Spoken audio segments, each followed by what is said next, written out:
Greetings all, Ferrariman601 here. Welcome to the 2017 Abu Dhabi Grand Prix Live Commentary stream. As always with these live streams, I do remind you that I am not showing any actual Formula 1 video or audio content through the duration here. Therefore, I do suggest that you position yourself strategically relative to my voice and your preferred method of media consumption to watch the on-track affairs here as the final race of the 2017 Formula 1 season gets underway. We're just about 10 minutes away from the start of the formation lap here in Abu Dhabi. It is our 9th visit to the United Arab Emirates with the Formula 1 World Championship, going back to the first race here in 2009.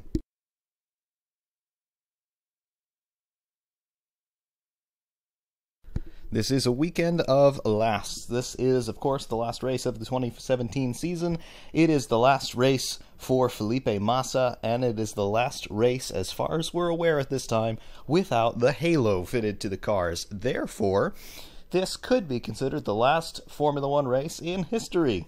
Yes, I said that. 10 minutes to go here before the start of the formation lap. Let's have a look at the starting grid for today's race. In pole position here, Valtteri Bottas. In P2, his teammate Lewis Hamilton. P3 for Sebastian Vettel. So Bottas managing to outqualify two four-time world champions. P4 for Daniel Ricciardo in the first of the Red Bulls, and 5th for Kimi Räikkönen. 6th for Max Verstappen in the second Red Bull, 7th for Nico Hülkenberg. 8th for Sergio Perez, followed in 9th by his teammate Esteban Ocon. P10, Felipe Massa in his final Formula 1 appearance, he made it into Q3. P11 for Fernando Alonso in the first of the McHondas, also the last race for McHonda. P12 for Carlos Sainz in the Renault, 13th for Stoffel van Dorn in the second McLaren. 14th for Kevin Magnussen, and 15th for Lance Stroll in the Williams. 16th for Grosjean in the Haas, 17th for Pierre Gasly in the Toro Rosso, 18th for Pascal Wehrlein in the first of the Saubers, his teammate Marcus Ericsson in 19th behind him, and P20 Brendan Hartley gets the distinction of starting last in this last race of 2017.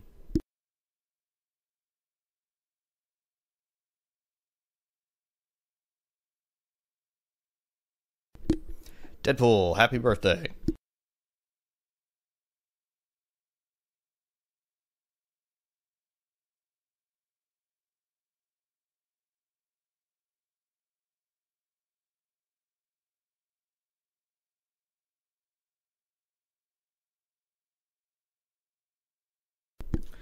In terms of talking points, well, it's the last race of the season, and that's all the talking points that we need. Everything that we have done, everything that we have learned over the course of this 2017 season goes in the bin at the end of these 2 hours in Abu Dhabi. The team's already hard at work developing their 2018 cars, no doubt. Integrating that halo is proving to be difficult. We're still have not seen the end of that story as far as I'm concerned. I'm going to hazard a prediction right about now and say that the halo is going to be dropped next year at some point. I do not doubt that it will see the start of the season, but I seriously doubt that it will see the end of the season. Integration problems are plaguing the teams up and down the pit lane, trying to get this halo integrated into their already well-advanced chassis designs. There's added weight involved with the halo. There are, of course, a whole host of aerodynamic effects that come across with the halo as well, and the teams are not happy about it. However, the FIA is saying, no, you must have this, and we will not entertain any questions to the contrary. So that is the issue here facing the design of the 2018 cars. The drivers are pretty evenly divided amongst themselves with regard to the halo. Nico Hülkenberg recently has undoubtedly been the most critical of it. He thinks, along with me, that it will not last the balance of the 2018 season. However, we will see. For the moment, though, let's just enjoy these Formula 1 cars with open cockpits the way that they should be for what could be the last time we ever see it.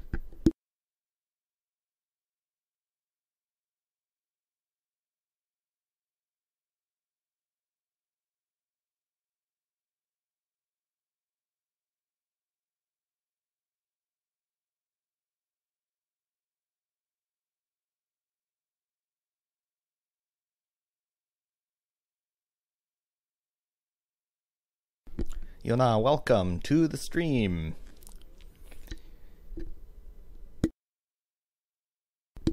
Yes, Jonathan, and your comment on one of my videos, I do not remember which one it was, with the FIA press conference regarding the Halo. Yes, I had seen that, I had looked at it, I had listened to it as objectively as I could, and surely they make a very cogent argument in favor of the Halo, and I can't really argue with their points there because they did all of the experimentation, they did all the testing, and they did all the development. However, my qualms come with the idea of a car being trapped upside down. Yes, they did the demonstration where they rolled over the chassis and somebody inside was able to get out. Problem was, they didn't do that with a gravel trap. I think that Halo is more likely to dig itself into the ground, in soft ground, be it gravel or wet grass, something like that, and really trap the driver inside the car. We'll see about that.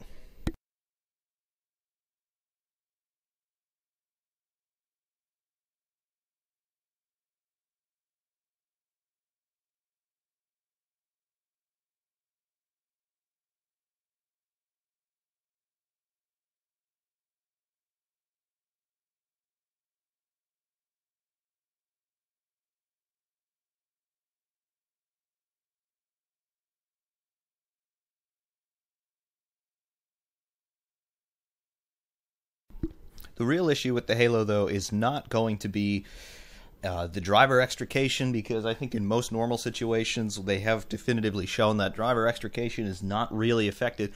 What is going to be the problem, though, is the weight and the aerodynamic penalty that this adds to the cars. The teams are going to be spending hundreds of millions of dollars in research and development on their 2018 cars, and then they're going to have to stick this hoop on top of them, and it's going to completely ruin all the flow dynamics across the top side of the bodywork, toward the rear wing, toward the engine air intake, all of that. So you're going to see, I think, a rather large performance impact from this, and that's not what we want.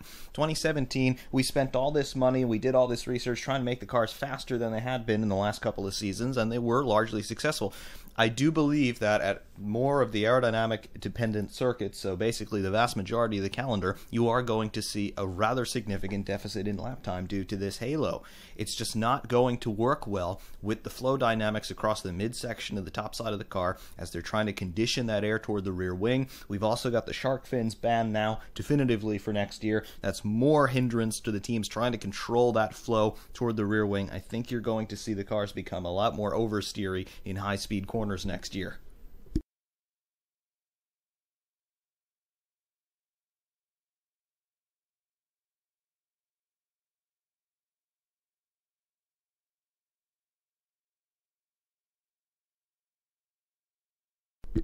Just about 4 minutes to go before the start of the formation lap here in Abu Dhabi. Let's not get ahead of ourselves. We still have one more race this year.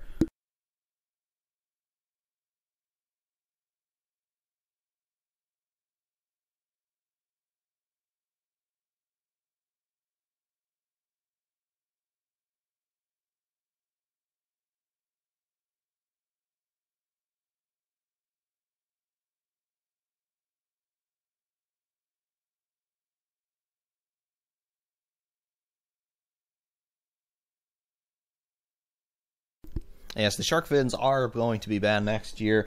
There was one veto vote on that up until a couple days ago, and that was McLaren. However, McLaren decided, hey, we want a little bit more exposure for the sponsors on the rear wing, so let's get rid of the shark fins. Zach Brown basically said that in so many words, and now the shark fins are banned for 2018. Honestly, I don't like it when they take aero off of these cars. You can argue that the shark fin has a marginal impact to begin with, but it has allowed for larger signage on the backs of the cars, and I remember in 2008 when the shark fins started to come on board, that was basically the chief criticism of them. They looked like sails, but they were able to turn that into actual sails, yep, homonyms, and increase the sponsorship space on the car. So I think the shark fins overall are good.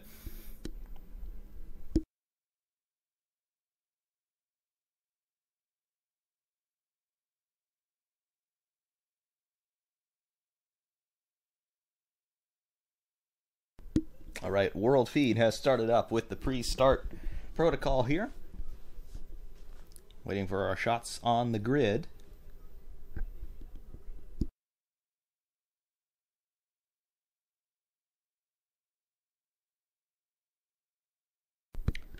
Say we're just about 45 minutes from sunset rather, here in Abu Dhabi.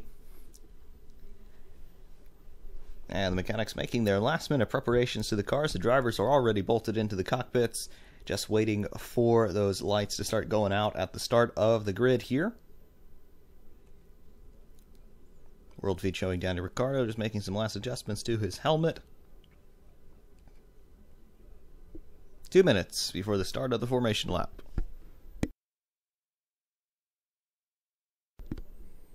Yes, Deadpool, I agree. The FIA has never acted with common sense, as far as I'm aware. The last common sense thing the FIA did was to get rid of that timed knockout qualifying session that we had at the beginning of the year, which was utterly ridiculous. However, the FIA very rarely does anything in the interest of common sense or in the interest of spectacle. That's what made 2017 so interesting, because they purposely made the cars faster, and I can never remember something like that happening. However, the 3-engine per season rule, you're going to see these guys running so conservatively in the middle part of the season, it's going to be absolutely ridiculous. The car's going to be slower anyway with this halo on board, but having to conserve the engines, I would predict that we're going to see lap times about 2 seconds off of what we've seen this year, even though the cars substantially will be unchanged. Mechanics have now cleared the grid. The drivers are alone, just waiting for the green lights to start the formation lap. Everybody on Ultrasofts down to P17, Fairline Ericsson and Hartley down there in 18th, 19th, and 20th running the Supersofts. And the formation lap is underway here for the final time in 2017. Looks like the entire field has gotten away well. And now about 3 minutes before lights out.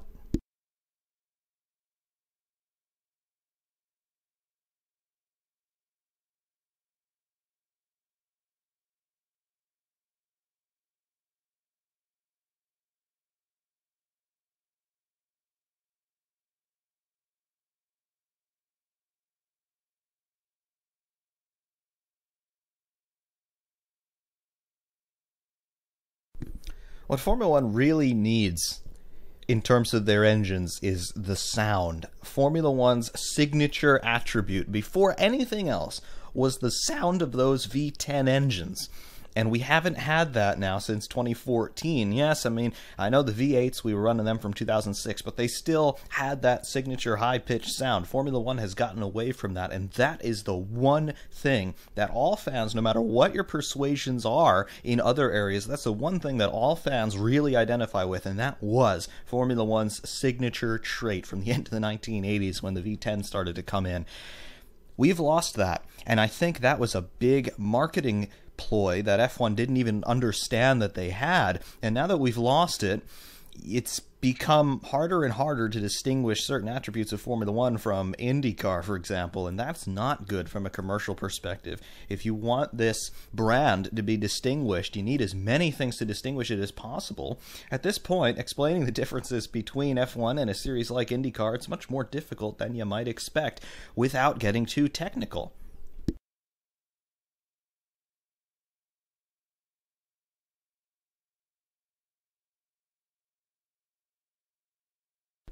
Field coming through Sector 2 now. Lots of VIPs here in the team garages for the final race of the season. Valtteri Bottas. He's actually gone pretty fast on this formation lap. He's already at the final corner. On board here with Nico Hülkenberg. It's coming through the end of the lap.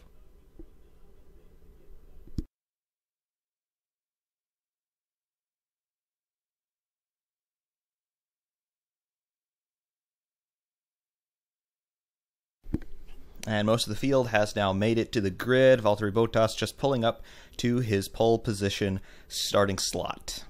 Hamilton and Vettel forming up behind. First two rows are now in position, standing by here for the lights for the final time in 2017.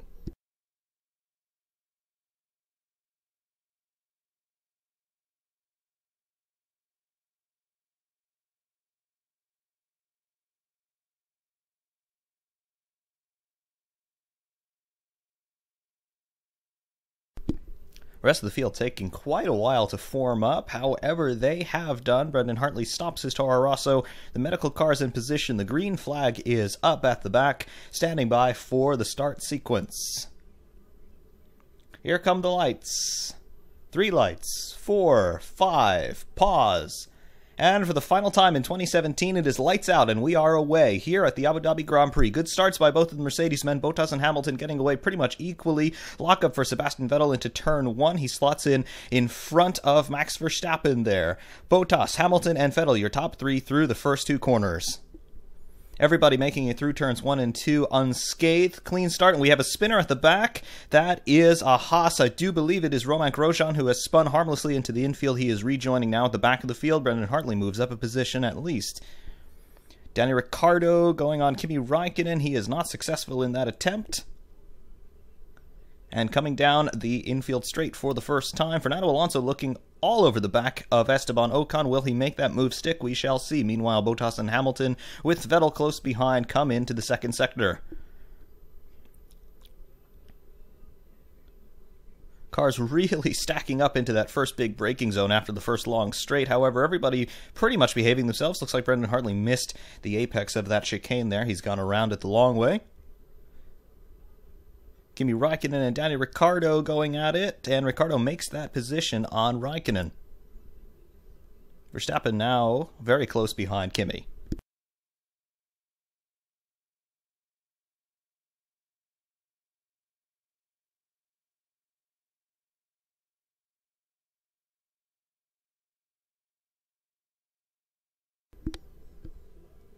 Coming underneath the hotel for the first time. The order is unchanged here at the front. And at the end of lap 1, the order is Bottas, Hamilton, Vettel, Ricciardo, Räikkönen, Verstappen, Hülkenberg, Perez, Ocon, and Massa, your top 10. Valtteri Bottas fastest in sectors 2 and 3 at a 43.8 and a 43.1 respectively.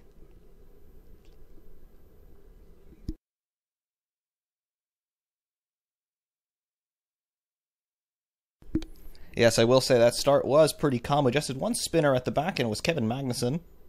He's now running in P20. Everybody is still running at this point.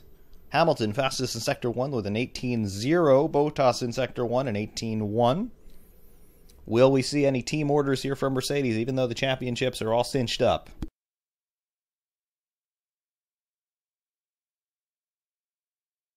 On board with Fernando Alonso as he chases Felipe Massa for the final points-paying position. No DRS yet here on lap 2. However, Alonso will be in DRS range if everything continues as it is for lap 3.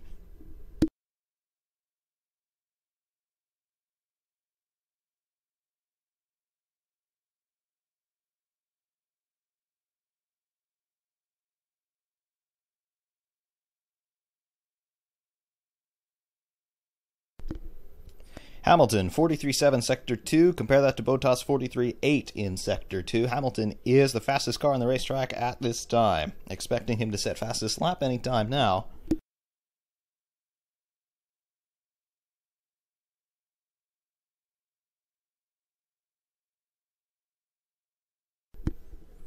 No, I will eat my words. Bottas responds with fastest lap of the race of 143.166. Hamilton's last lap of 143.405. Hamilton lost a ton of time in Sector 3 to the tune of about 0.3 of a second. Bottas 41.1 in Sector 3. Hamilton 41.5.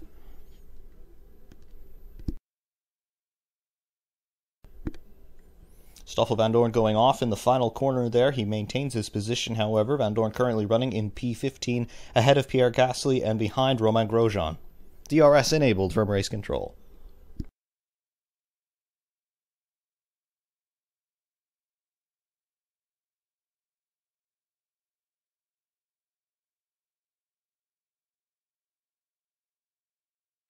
Deadpool, I agree with your assessment of Abu Dhabi. It is an absolutely soulless track. I know that it looks pretty stupendous on television, but the racing is terrible. And the reason why is because it's just all stop-start, long straights, tight corners. There's really no flow to this track whatsoever. You've just got the two flat-out right-handers in Sector 2 right before you get into the hotel, and that's about it. Everything else is just taken at about 5 miles an hour, and it's boring, quite honestly. These long straights really elongate the cars. They've even tried to put 2 DRS zones around this circuit, which is fine. Problem is, the corners that lead onto and off of these straights are so slow that there's really no chance for these guys to do anything but go through those corners single file.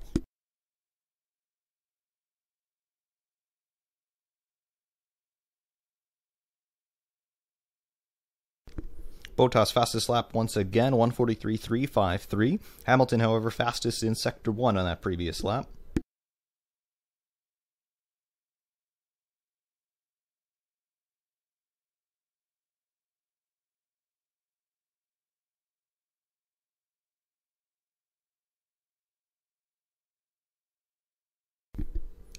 Yes, John, I agree. The only interesting thing about this race is that we go from dusk to night, and that makes for some really stupendous camera shots once again. But really, there's nothing interesting about this track. Sector 1 is okay, and then everything else is just stop-start. If I had to design this track, everything would basically be a recapitulation of Sector 1 for the entire duration of the lap.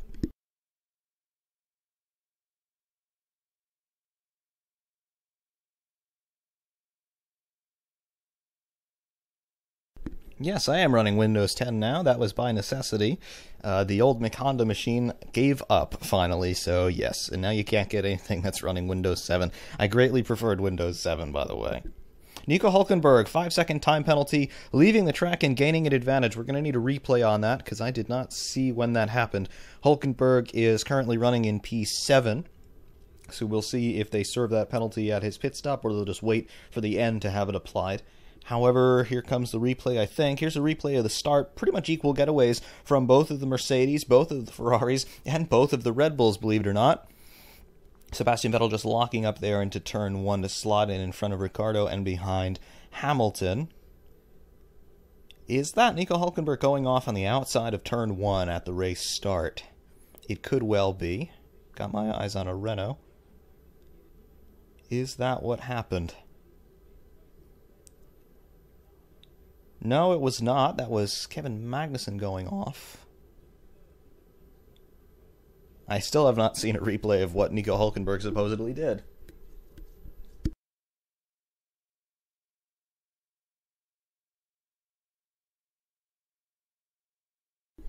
Onboard and replay with Kevin Magnussen. He goes off in turn 1. He keeps it together through turns 2 and 3, and then he just loses it all by himself on the exit of turn 4, spinning harmlessly there through the infield. Nico Hülkenberg on board with him in replay. He goes to the outside, braking at the end of the second long straight, and just a big lockup. However, the Force India, right alongside him, also had a similar lockup, and Hülkenberg had nowhere to go except off the circuit. He did manage to overtake that Force India. Problem was, I think that was more incidental to both of them having lockups than anything else. I'd hardly say that he gained an advantage, considering his left front tire now has an absolutely ghastly flat spot on it, but there you go. That's the FIA.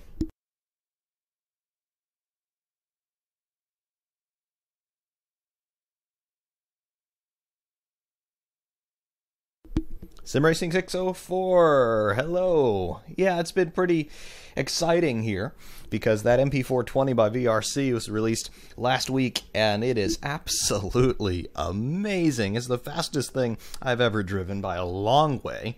It does 1:15s consistently at Imola. It's about 2 seconds a lap faster than Formula Hybrid at most circuits, so this thing is ridiculously quick.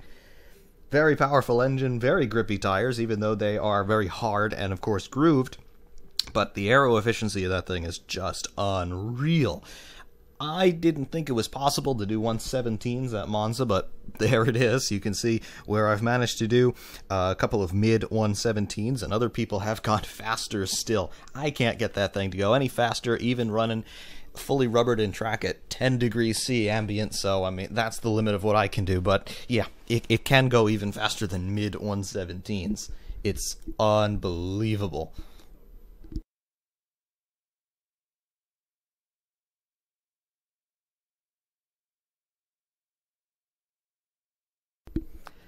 Deadpool, my top 2 tracks. Well, that's actually a hard question to answer because there are a lot of circuits around the world that I think are absolutely fantastic. In terms of the type of track that I enjoy, I like tracks with a short lap but have a lot squeezed into that short lap. So think Imola, think Hungary, think Austria, things like that. I don't particularly like, well, circuits like Abu Dhabi, for example, where you've just got long straights and then tight corners. You could basically fit Monza into that category as well. Monza's a bit more tolerable simply because it is so fast, but honestly, I think it takes less skill for drivers to go in a straight line and then brake hard than it does for someone to string a rhythm together at a place like Imola or a place like Austria, where you just have to be so precise all the time. If you're off of the apex by 6 inches or so at a place like Imola, you're going to see a difference in lap time. A place like Monza, you can have the car going sideways into the first chicane, and it doesn't much matter provided you don't spin it. So I like short tracks with a lot of technicality into them.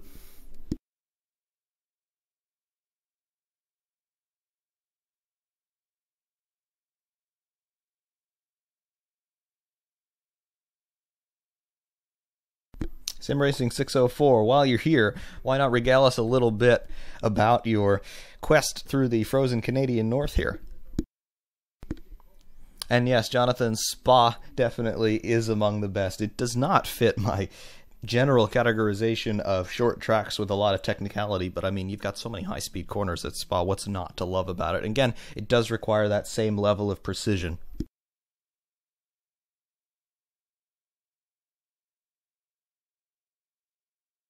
Meanwhile, Bottas resets fastest lap at a 1:42.826. He's the first guy into the 142s. Hamilton last time by a 1:43.142. The gap between Bottas and Hamilton has now grown to 1.6 seconds, so Bottas is safe from DRS attack from behind, as is Lewis Hamilton from Sebastian Vettel. 2.2 seconds between those two guys. A further 2 seconds arrears is Daniel Ricciardo, who another 2 seconds arrears of him is Kimi Räikkönen. So you can definitely see my criticism of Abu Dhabi coming to fruition here. The cars get strung out so quickly.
Oof, minus 25 where you are right now, Simracing604, and they sent you to Dallas.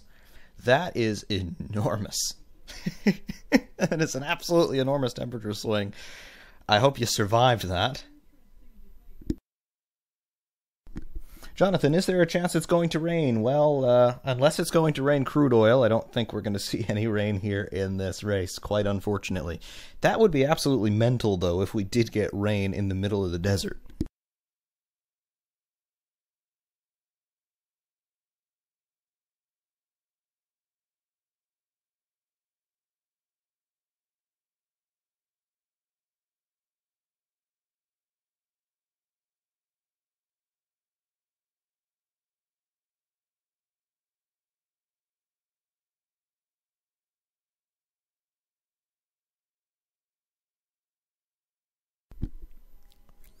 Currently, where I am, it is about 2 degrees C, around 36 Fahrenheit. So yeah, it's chilly where I am as well.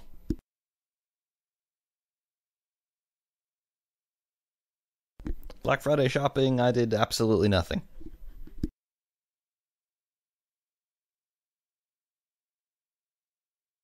Meanwhile, working lap 9 of 55. The order is unchanged from P1 all the way down to P12. Some movers in the backfield there. Lance Stroll, the first of them. He's up 2 positions from where he started. Meanwhile, the gap between Bottas and Hamilton has grown to 1.9 seconds. And there is so little on-track action to talk about right now, I could fall asleep.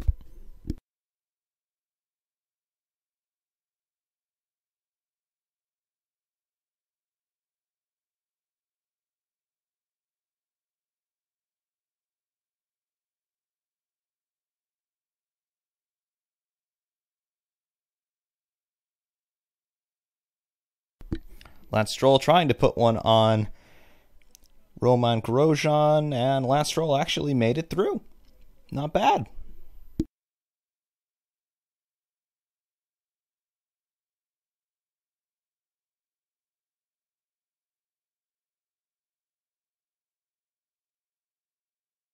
On board with Romain Grosjean, just waiting for Lance Stroll to make a mistake, which must be forthcoming. However, that Williams gets much better drive out of the corners than the Haas. Again, Mercedes power versus Ferrari power.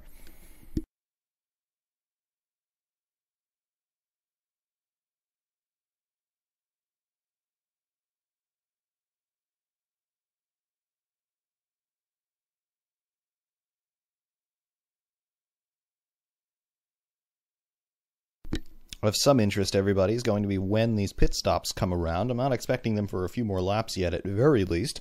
Probably around lap 20, lap 21, we'll start to see some sort of pit action, at least the possibility of pit action, but this circuit seems to be pretty kind on tires. I remember in 2010, with those Bridgestones, you were basically able to run the entire Grand Prix distance and stop on the second to last lap just to appease the regulations. There's Romain Grosjean in replay attacking Lance Stroll into that first braking zone. He very nearly made it stick. Stroll came around the other side.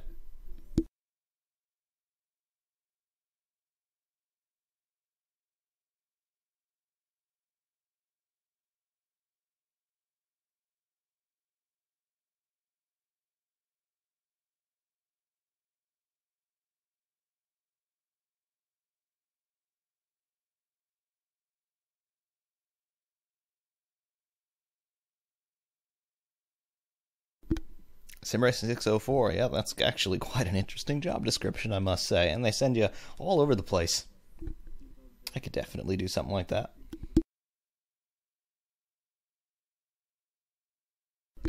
Hamilton, fastest lap 142.698. Bottas responds with the fastest Sector 1 time. And that is now eclipsed by Sebastian Vettel. Sebastian Vettel fastest in Sector 1 with a 117.883.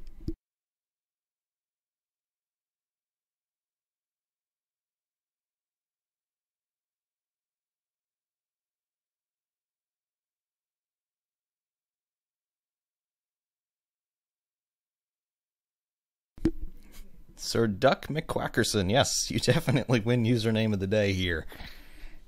Yes, Hamilton with that fastest lap at 142.698.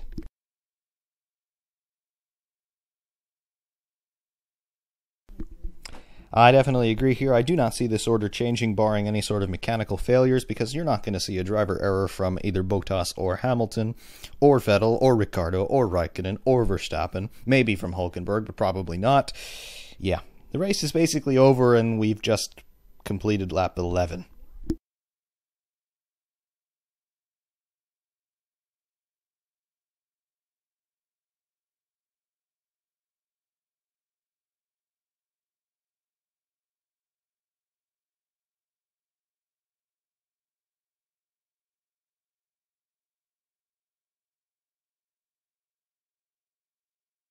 Bottas responds with fastest lap of 142.522, fastest of all in Sector 3 at a 40.836.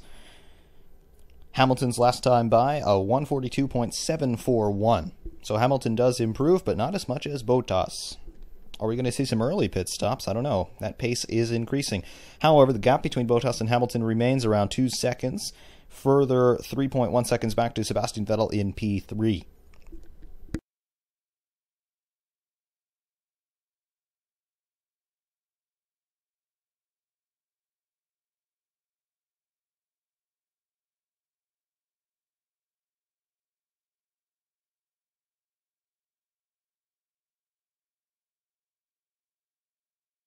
Romain Grosjean, in the meanwhile, has managed to get around Lance Stroll, who takes to the pit lane. First pit stop of the race. Let's see what Williams do.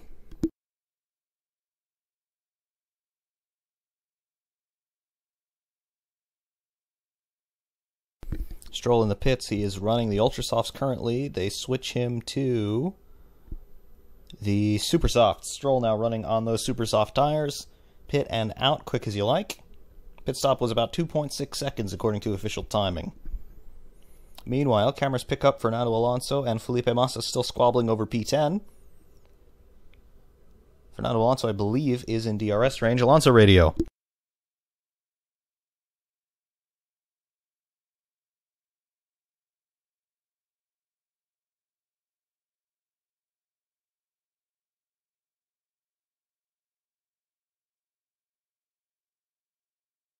Couldn't quite pick up on what Fernando Alonso said. I believe he was asking for the distance between he and Massa at start-finish, but clearly he is within 1 second because he does have DRS available down the straights.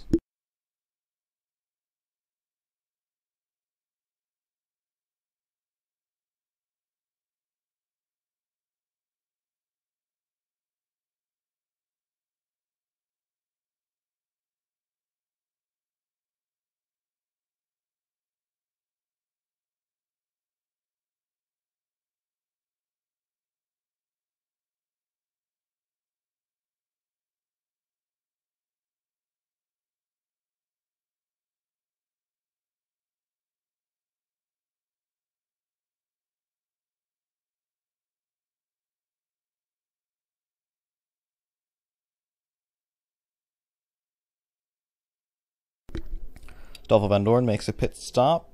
He was running the Ultra Softs. Expect him to go to the Super Softs. Standing by for confirmation of that on timing and scoring.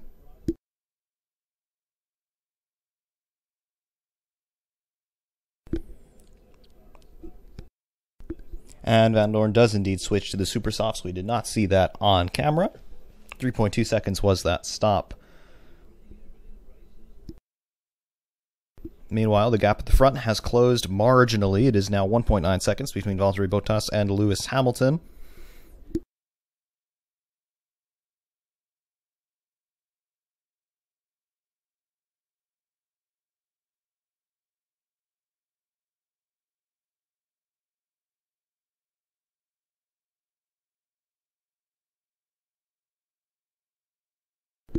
There was a radio transmission just a few seconds ago with Mercedes and Lewis Hamilton. I believe they said something about second gear. I didn't quite catch it, but did anybody catch that a bit better?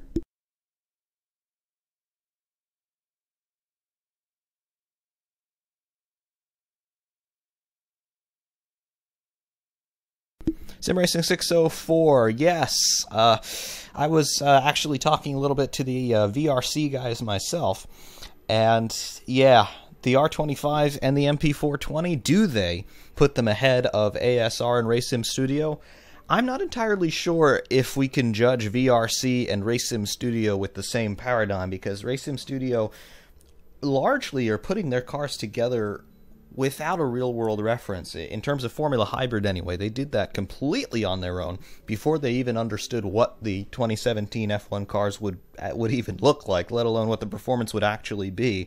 They just looked at the rule book and put together their own interpretation. As far as RSS2, RSS4, and the upcoming GT cars, yeah, they are much more closely based on real-world analogs, and quite honestly, I think they do a great job by themselves.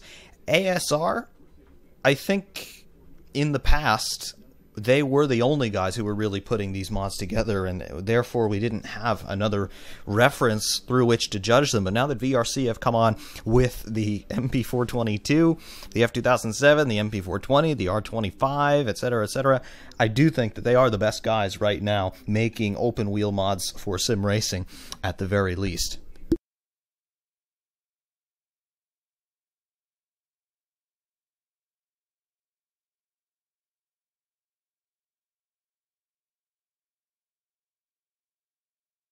Max Verstappen in the pit lane.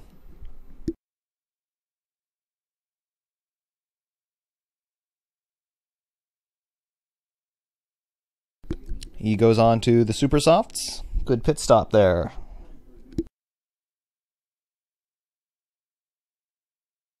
Verstappen's stop was 2.1 seconds.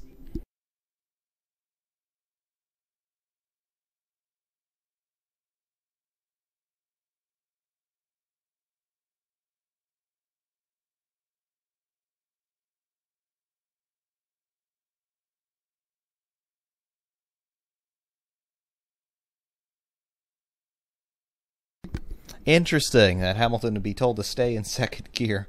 in turn 9 due to vibrations. I'm thinking he was probably running third through there, and maybe it's just bogging the engine down a little bit. If anybody drives a manual car and you upshift a little bit too early, you bog the engine down, and it just feels and sounds absolutely horrible. That's probably what was going on with that Mercedes.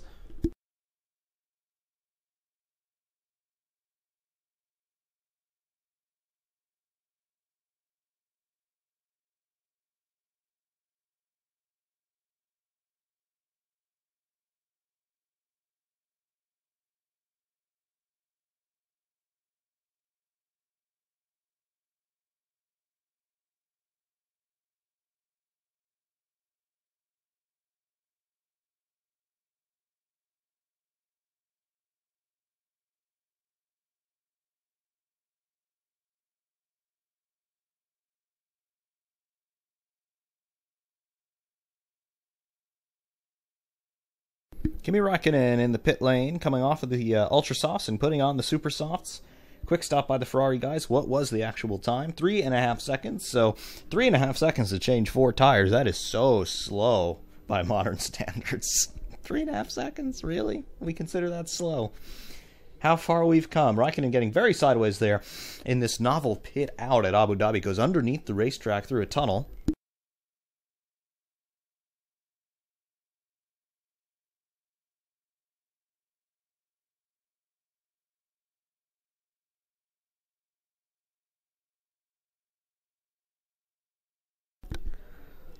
I have not actually read much about the Thrustmaster TGT. However, a quick search on Amazon, that is yielding what? That is yielding $800 for the TGT. Why? Why is that so expensive? My TSPC with 2 rims didn't cost that much. That's quite excessive.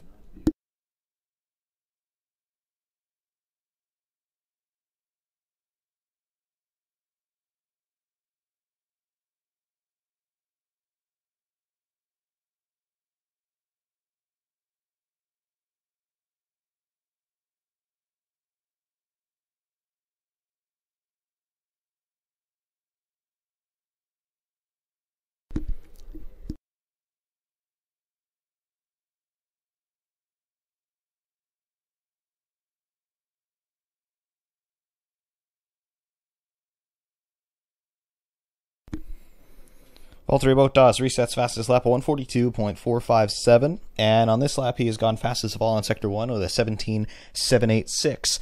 Yeah, Sim Racing 604, I will agree with you, RSS finishes their mods, and they don't release them until they are finished, and then sometimes they'll even update them, as they did with Formula Hybrid and RSS2. ASR, by the way, they are going through some trouble here. I do believe that they've lost most of their modding team for the 2nd or 3rd time. And whoa, we have a Toro Rosso stopped in the middle of Sector 3. That is the penultimate corner. That is Pierre Gasly, who spun in the middle of that corner. He has since gotten it back underway. Waiting for timing is going to shake out with regard to Mr. Gasly. I do believe he is running in P17. Indeed, he is. And that's the only drama we've seen so far in this Abu Dhabi Grand Prix. Anyway, returning to that point on ASR, they're going through more trouble. They decided to cease development on most of their mods. They pulled down all of their completed mods from Race Department because people have been stealing them. And, well, first of all, don't steal stuff. But at the same time, what you're doing is you're marketing a free product. Now, your beta cars are not free, and you tell people that, and most of us do pay for them. However, you're dealing with the Wild West of the internet, and there's really no way to police it.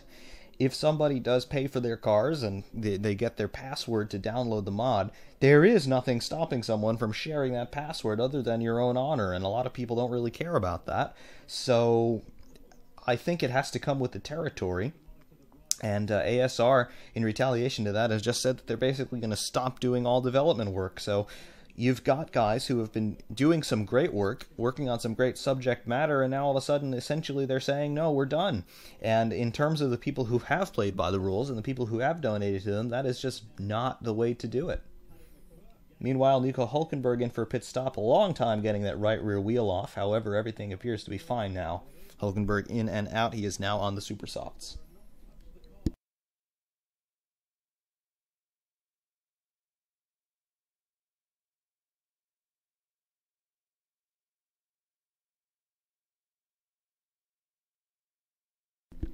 Yes, a ghastly spin. Ha.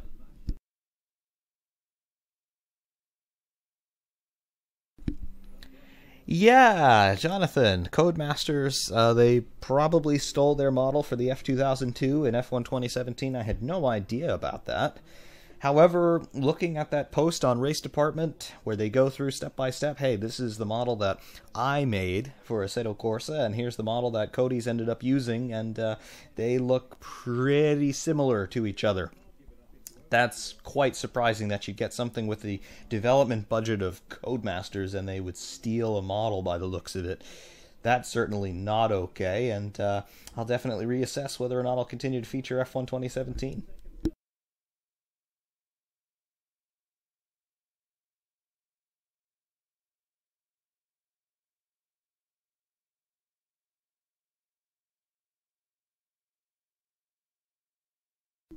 There's a replay of the ghastly spin.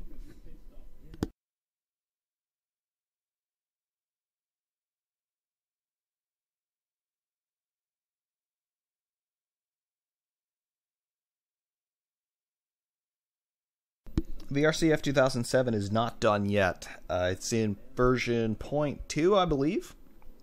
And they are still working on it. They're still working on the MP422 as well. And of course, the R25, the MP420, they'll be in development for quite a while yet.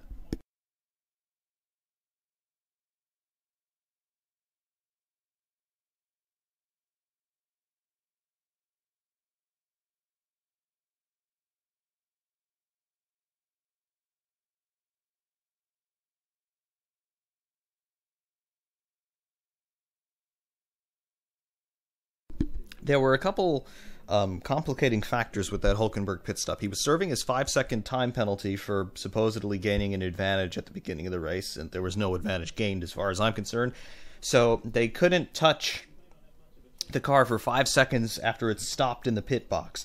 And then the mechanic, in his eagerness to get his job done, he just came off the wheel nut a little bit too soon, and it wasn't undone. He had to go back on it 2 more times in order to get that right rear wheel off.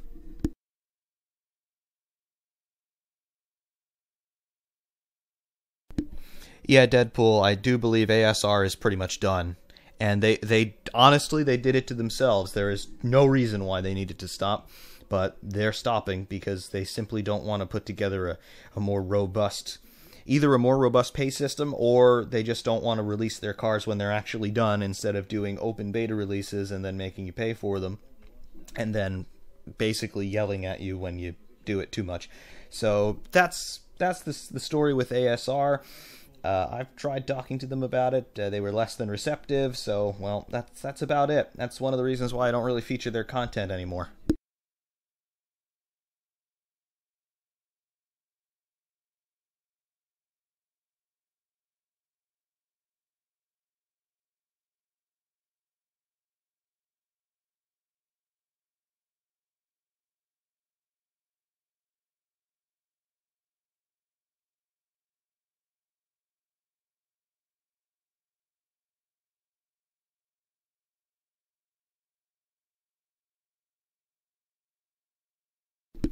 Yeah, this race is incredibly boring. Gap at the front between Bottas and Hamilton has grown to 2.6 seconds. Hamilton may be dealing with slight mechanical issues there. Sebastian Vettel in the pits on lap 22, just as I predicted for the front runners. I've been watching this for way too long, haven't I?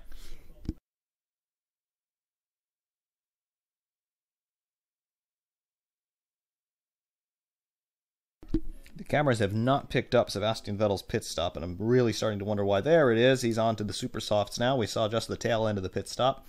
Meanwhile, Hulkenberg passing Grosjean for P11.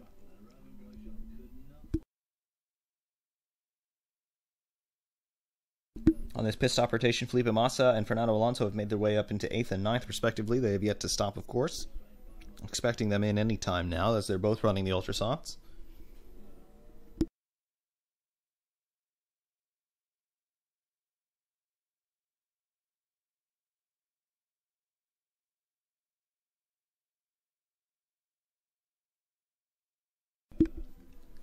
Yeah, I've got some contacts with ASR and VRC, and this is Daniel Ricciardo running slowly through the Sector 1 infield. He's in the grass. There's no particular sense of urgency here. That Red Bull looks like it switched itself off. I see radio. Hydraulic failure on that Red Bull, it appears. RB13, unlucky once again.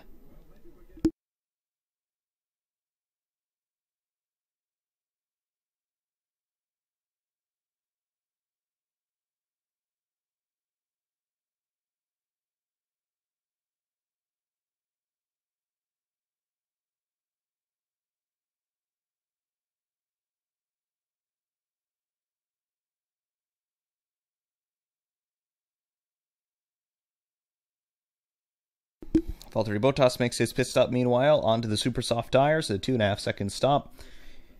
Lewis Hamilton inherits the lead here on the pit stop rotation, expecting him in any time now, probably this lap or next.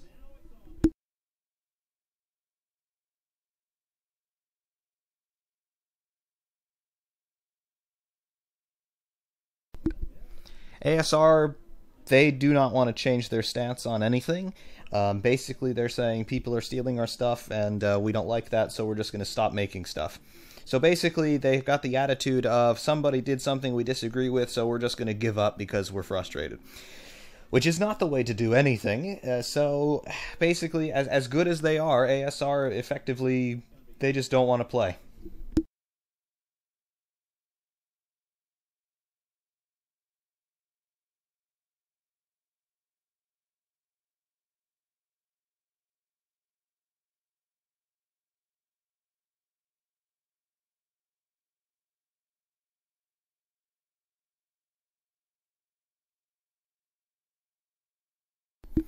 Daniel Ricciardo seems to be a little bit confused as to how to get back to the pit lane.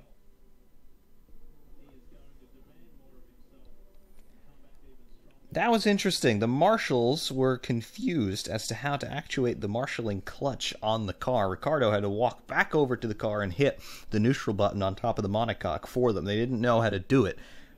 That doesn't exactly instill me with great confidence with the marshals here.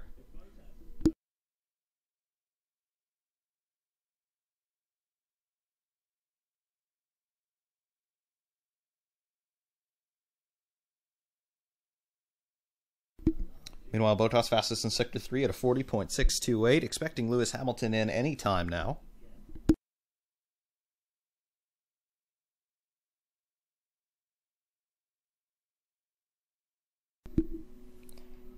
Let's see, in replay, Ricciardo stopped. Do we see anything untoward here? Didn't see any smoke coming out of the car after that pit stop. Meanwhile, here's Lewis Hamilton coming up to lap Stoffel Van Dorn, who is now the last car running in P19. Expecting Hamilton in any time now, especially with this lap traffic in front.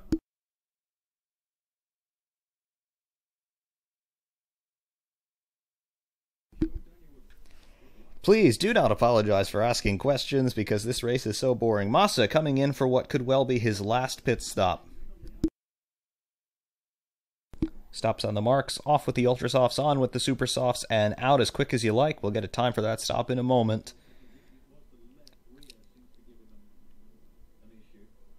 2.4 seconds was that stop for Felipe Massa. That could be his final visit to pit lane in anger. Meanwhile, predictions for 2018. Halo will be dropped at some point, likely before mid-season. Aside from that, I am expecting Mercedes to continue with their dominance. We could see a slightly more competitive Ferrari next year. Meanwhile, Massa and Alonso fighting really hard. Massa just coming out of the pit lane there. He strong-arms Alonso there. Alonso might have DRS. We'll find out in just a second here. Alonso with the DRS on Felipe Massa. He's going to go for it. Massa goes defensive. Alonso has to take the long way around. However, he makes easy work of the Williams with DRS there, even with Honda power. Can Massa come back into the second DRS zone? We'll see in a moment. And Massa did not get a very good exit from the chicane there, so he is not now within striking distance of Fernando Alonso despite the DRS advantage.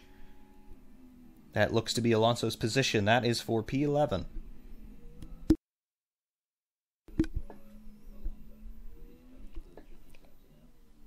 Meanwhile, aside from the halo being dropped in 2018, that's my first prediction, I think we are going to see a slightly stronger Ferrari.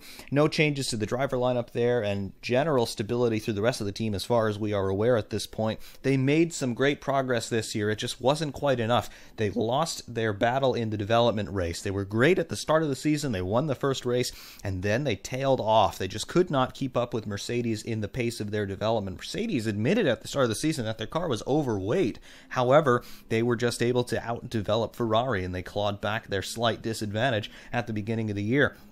I think with Sebastian Vettel and Kimi Räikkönen, you got a very experienced driver pairing, both of them world champions. I think you do have a good team dynamic here for Ferrari in 2018. Lewis Hamilton finally peels into the pit lane. He's been putting together strings of fast laps here, trying to get that advantage in the undercut over his teammate. Is it enough? I don't think so.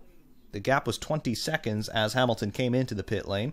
Off with the Ultrasofts, on with the Supersofts.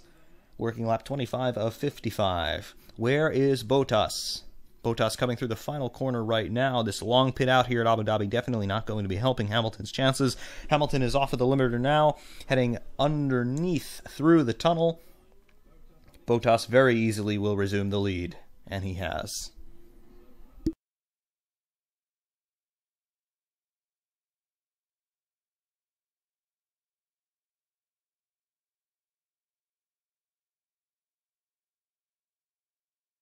You know, yes, there is some overlap between these modding teams. There are a couple of guys who either do work for both or have worked for several in the past. I mean, these guys are pretty skilled, but they also are a pretty exclusive club, so they do bounce around from time to time in terms of who they do work for.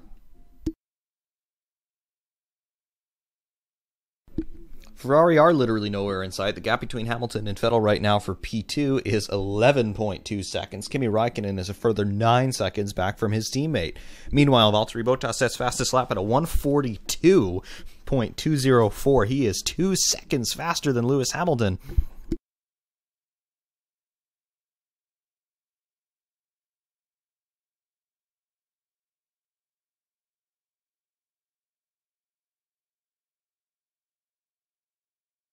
Guys who have not stopped yet: Esteban Ocon in P6, Carlos Sainz in P7, Romain Grosjean in P10, and Pierre Gasly in P15. Everybody else has made one stop.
ESPN's coverage for 2018 in the United States, not really sure how it's going to go.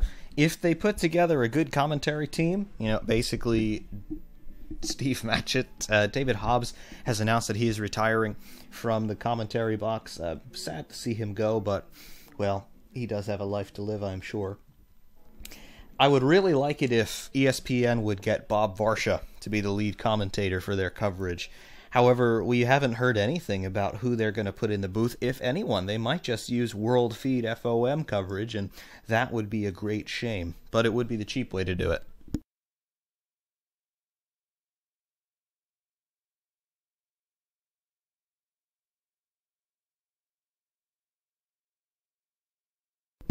Hamilton, fastest lap, a 141.734. Wondering how he cut the gap in half? That's exactly how he did it. He is 1.1 seconds behind his teammate now. This is a straight fight.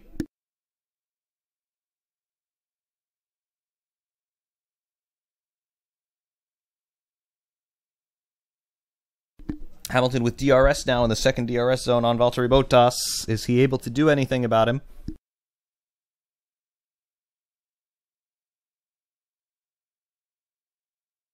Not quite close enough to attack his teammate.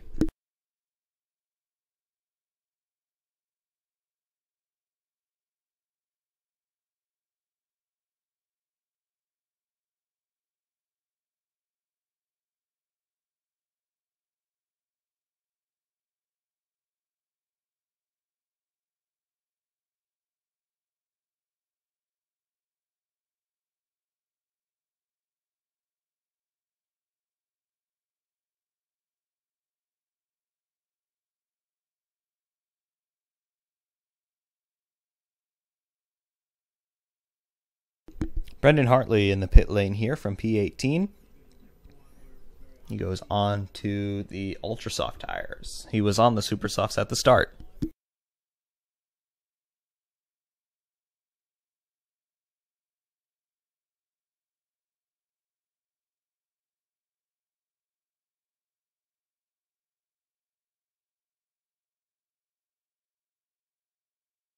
I agree, the sim world should definitely bleed over into real-world F1 coverage. I would absolutely jump at that opportunity to do commentary for Formula One. I have no idea who I would talk to try and get involved with that, but that would certainly be dream job material right there. I think I'd be quite good at it, if you don't mind me saying. I could certainly do a much better job than what I'm doing right here on just a little live stream, but yeah. I have no idea how I could get involved with that, but it would certainly be really, really cool. Meanwhile, on board with Lewis Hamilton here, as he is, I believe, once again in DRS range of Valtteri Bottas. Not quite. Gap is 1.2 seconds.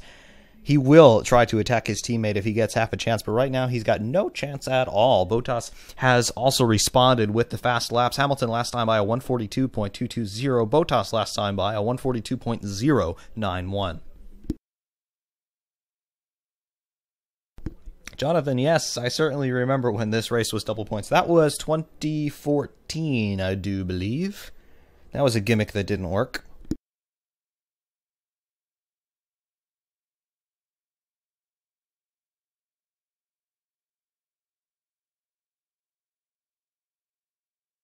Lance Stroll absolutely taking off over the curbs. That Williams was bent in ways I've never seen a Formula One car bend before. However, it's still running.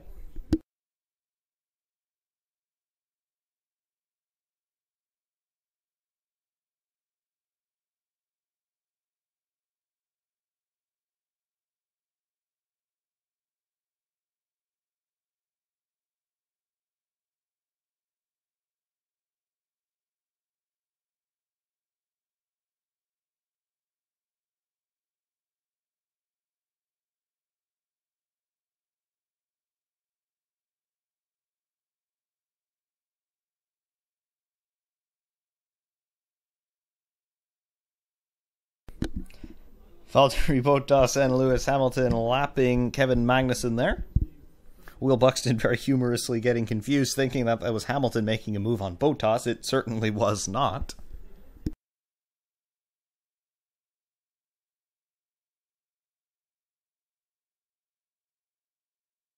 Hamilton is really close to Bottas now. He's within 7/10.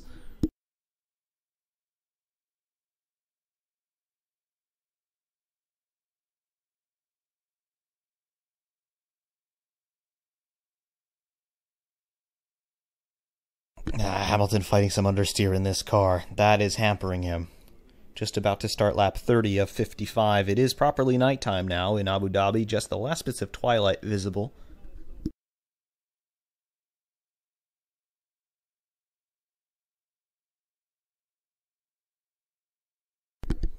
Deadpool, I really have no idea why that would happen, because the Assetto car tuner, it's basically playing with the engine and gearbox. It shouldn't do anything to the tires, but if it does, it does. I haven't really played with it that much, so I can't really give you any guidance there, but it shouldn't be playing with the tire model.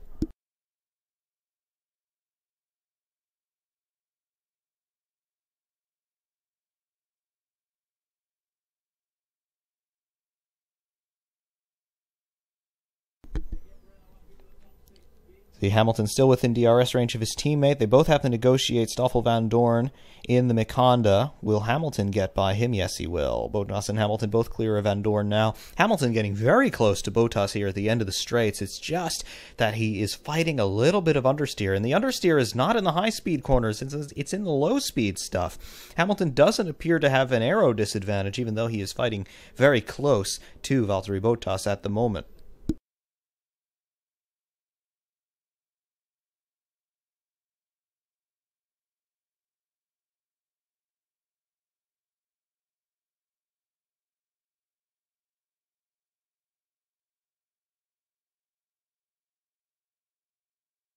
Big lockup for Hamilton coming into the hotel. He runs extremely wide over the blue painted asphalt.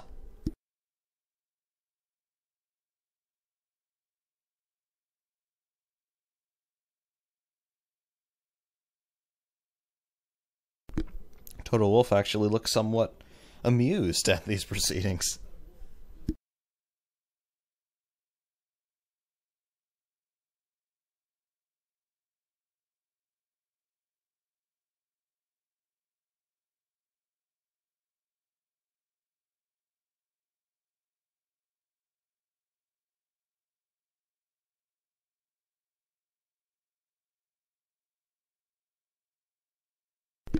On board with Max Verstappen in the sole remaining Red Bull. Verstappen running in P5. He is just starting lap 31 for himself.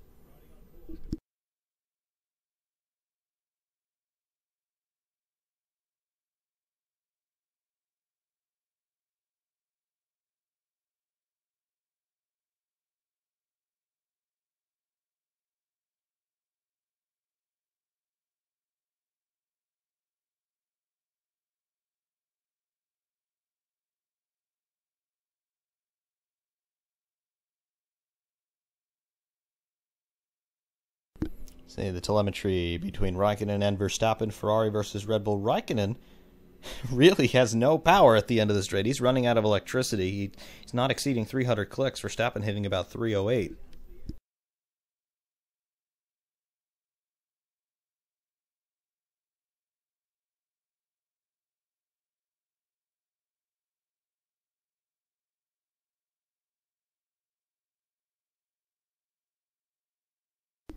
Pierre Gasly and Marcus Ericsson both make it into the pit lane.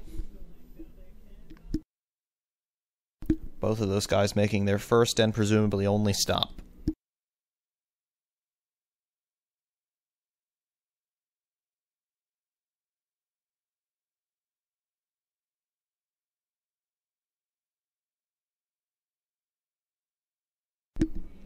Deadpool, if you want to get the MP420 up to 360, not only do you have to zero the wings, but you've also got to zero out the ride height. That car needs to be as slippery as possible. So 0 ride height, 0 wings, and then it should hit 360, 361 or so.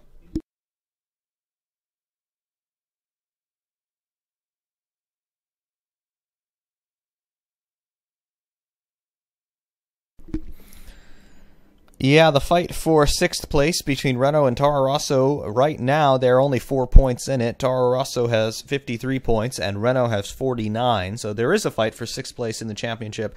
Aside from that, there is basically nothing in it.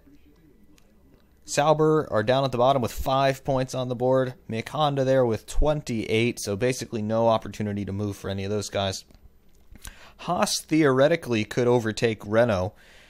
They've got 47 points and Renault have 49 points, but as they are running right now, it kind of looks like Renault are going to win that battle. Grosjean now running in P8, Hulkenberg running in P6, Carlos Sainz just out of the points in P12, and Kevin Magnussen down in 14th, so only 1 car each in the points from each respective team.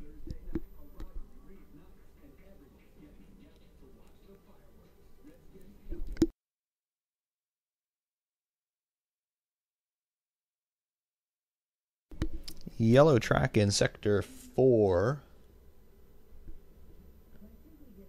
Wherever that actually is. That's Sector 4 in regard to a marshalling sector, not a timing sector. There is a yellow flag out. Of course, we're in the ad break, so I can't tell you exactly where that is.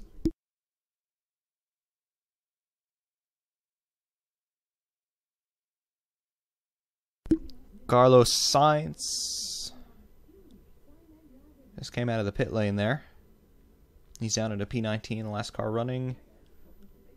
He's now shown stopped. As Carlos Sainz retired, he's now shown as stopped on timing and scoring.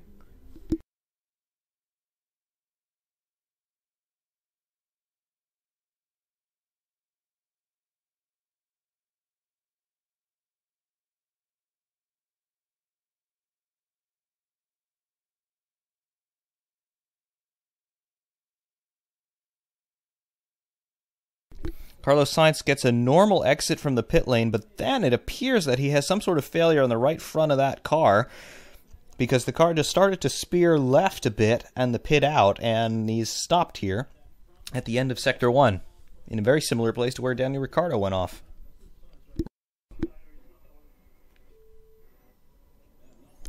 Seems that the right front wheel was not secured properly in that pit stop.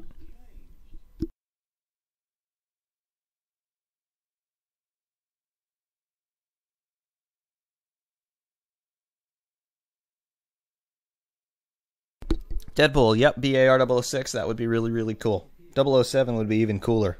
Come on, VRC. Let's see, replay of the Carlos Sainz stop. Yeah, the left front wheel was never secured.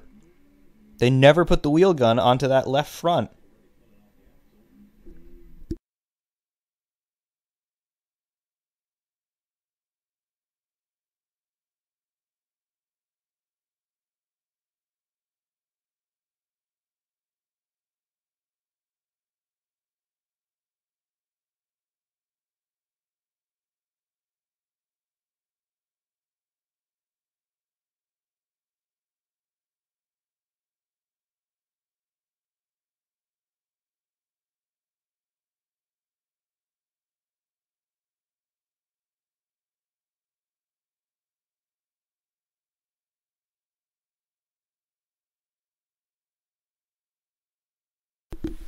Meanwhile, Lewis Hamilton fastest in Sector 1, 17.581. Compare that to Valtteri Bottas last time through Sector 1 at a 17.764. Hamilton's last lap time, a 142.243. Bottas' last lap time, a 142.317. 1.728 is the gap between Bottas and Hamilton.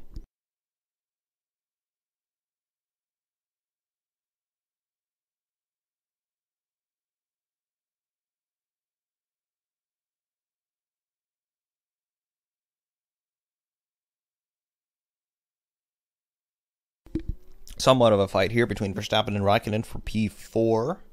Verstappen 1.2 seconds behind Raikkonen. Raikkonen is 10.4 seconds behind Sebastian Vettel.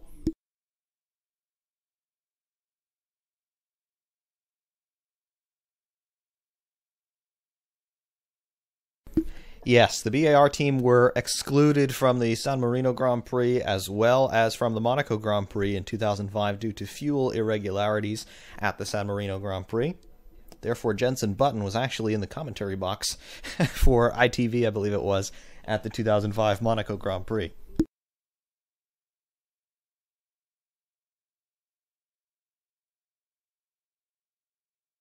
Lance Stroll fighting with Marcus Ericsson for the illustrious 17th place. Stroll has it, Ericsson wants it. Let's see who runs out of talent first here.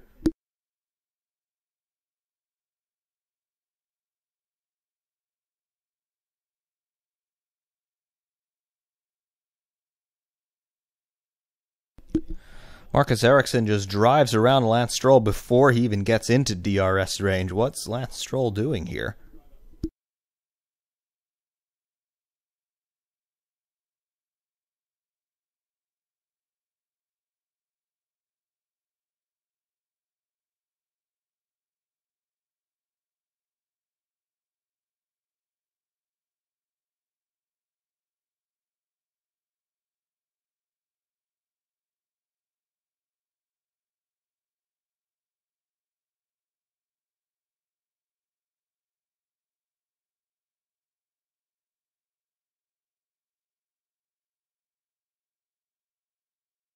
Nobody ever says illustrious without being sarcastic. I think it's impossible, actually.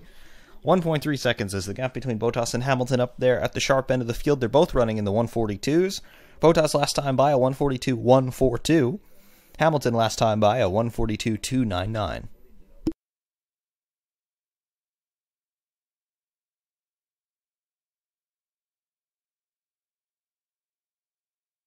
Alonso Radio, get the popcorn.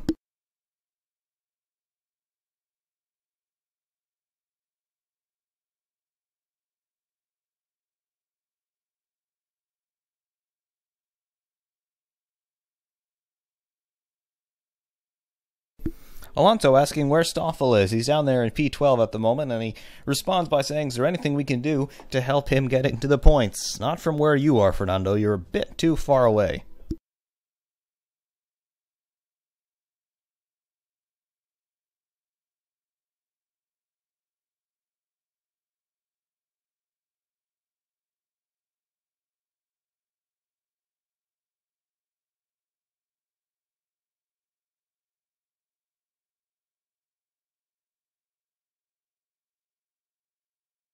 You know, it's sad to say it, but I'm pretty sure that McLaren's troubles between 2015 and 2017 are going to be more widely remembered than their World Championship years.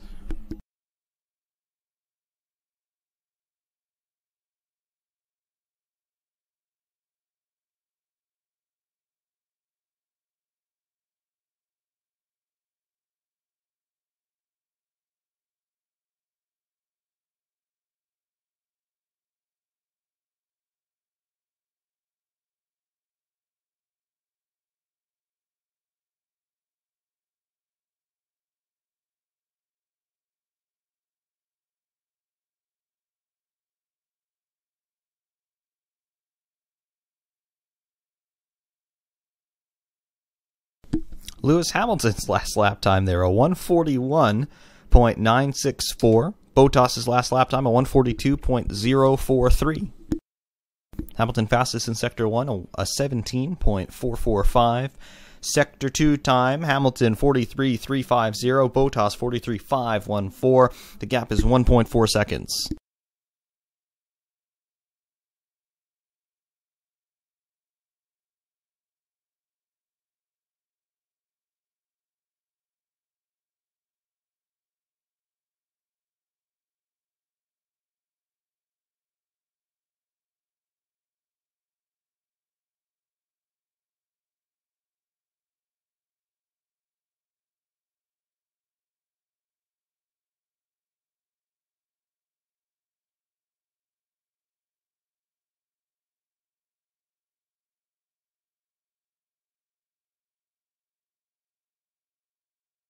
Bottas last time by a 141.867. Hamilton last time by a 141.928. 1.4 seconds remains the gap between those two.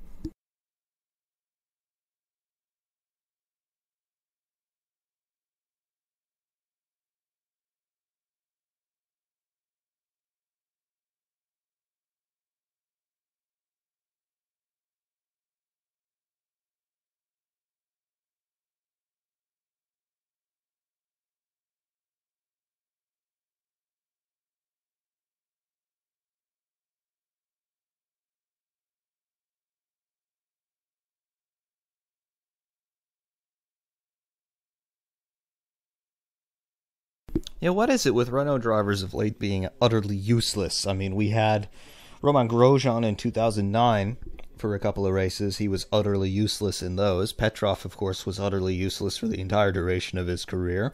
And most recently, Jolyon Palmer, the most useless driver I have seen in my Formula One tenure.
Yeah, the Fanatic GT3 wheel with the clutch paddle. Yeah, that would be really cool. Problem is, yeah, I do have all my Thrustmaster gear.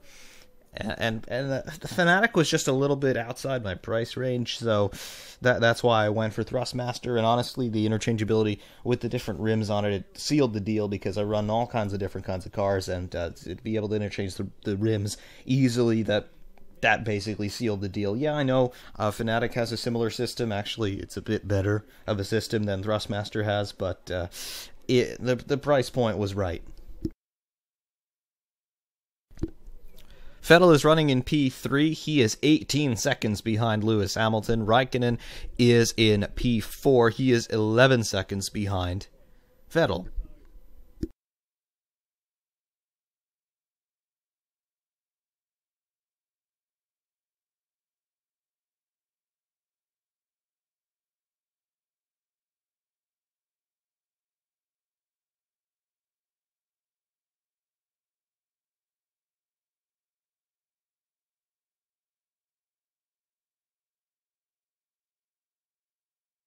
Driver of the Day voting is now open on the F1 website.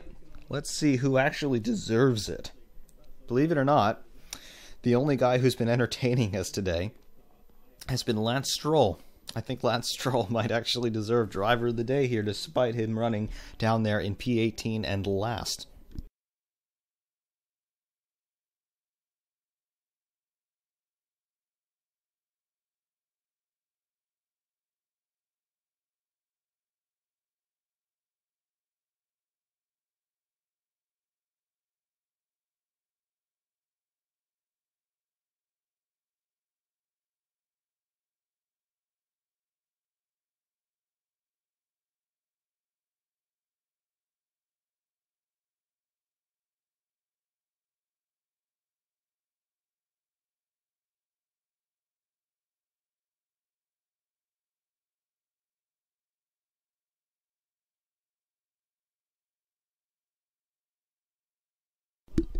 Reasonable, but if I were in charge of the FIA, I would say you could use 50 engines per season with an unlimited number of parts, and you could develop that engine as much as you want.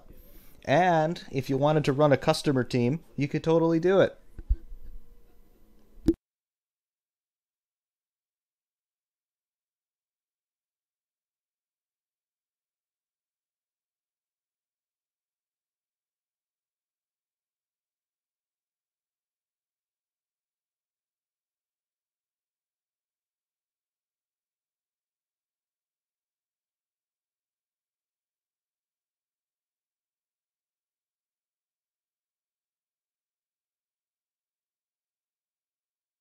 Now Verstappen is stuck behind the Haas and the Sauber of Kevin Magnussen and Pascal Wehrlein. So, yep, any possible overtake that was going to happen between Verstappen and Raikkonen is now totally not going to happen.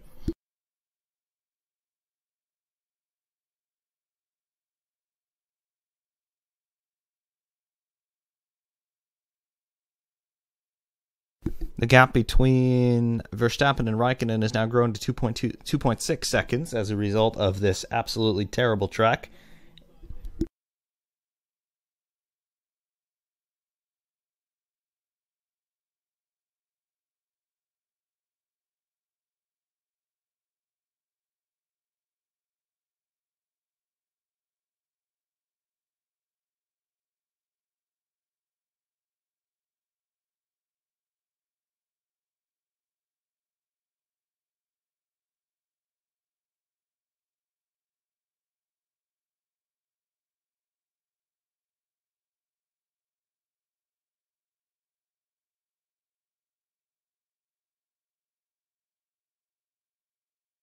Bottas, fastest lap, 141.577.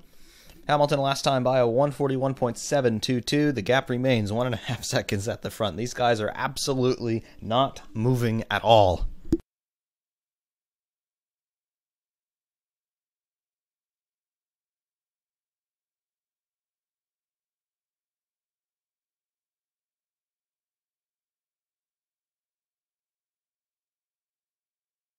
Hamilton responds by going fastest of all in Sector 1 at 17.398. Bottas through Sector 1 this time, 17.509.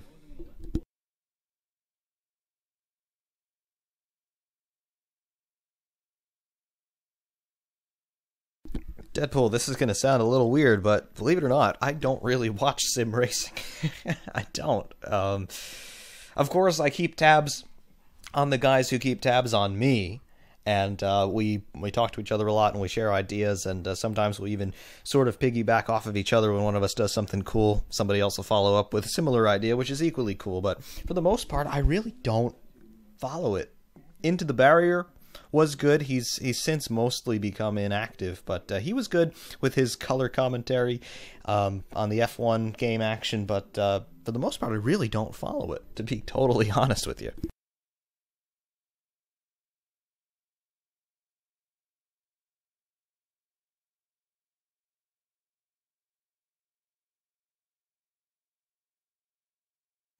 Bottas fastest lap 141.406.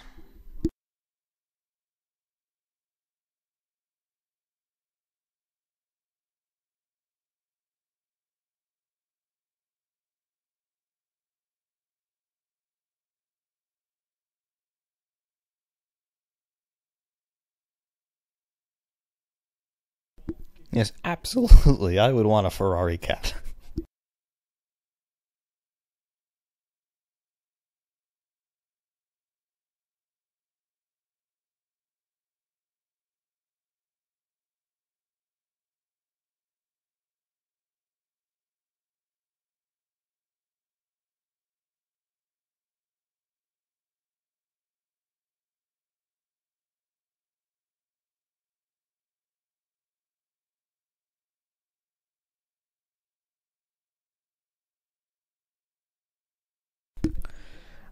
No, that's not exactly true. Brendan Hartley has gained 5 positions. Pascal Wehrlein has gained 4 positions, and everybody else has gained 1 or 2 positions, with the exception of Romain Grosjean, who's also gained 5 positions. So there are some movers here.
Yes, into the barrier. He's very good with his humor.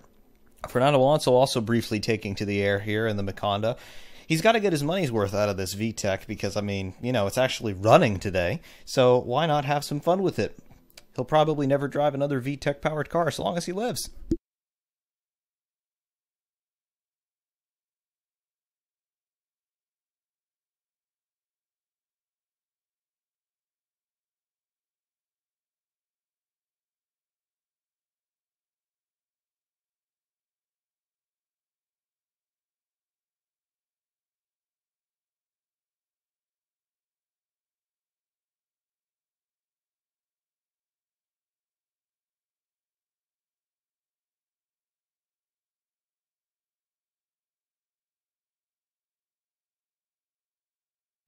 In terms of my content, I mostly stay away from humor only because most of my humor is either very dark or extremely offensive in a political sense. So I decide that discretion is the better part of valor, and I just avoid it at all costs.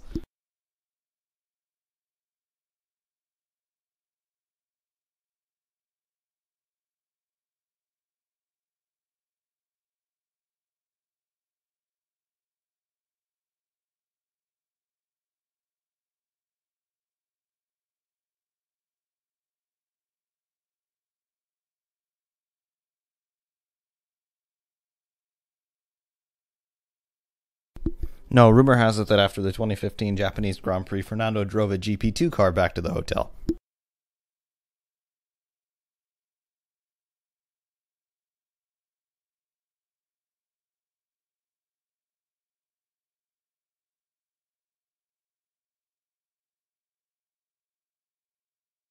10 laps remaining here in the 2017 Formula One season. This has not been a great day, or a great way to send it off. This has been the most boring race of the year, as far as I can remember. There's been no movement whatsoever at the front. The only guy who has made up positions in the top 5 is Max Verstappen. He's made up 1 spot.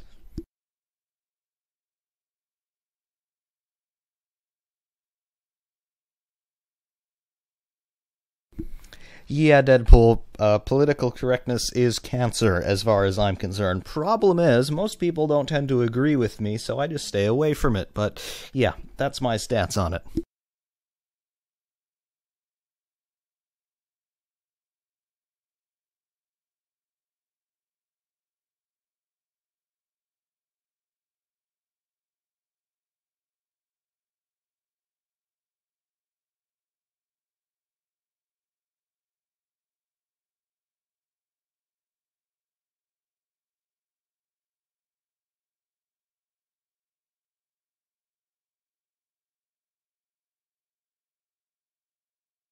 Yeah, right now we're in the final 10 laps ever without a halo.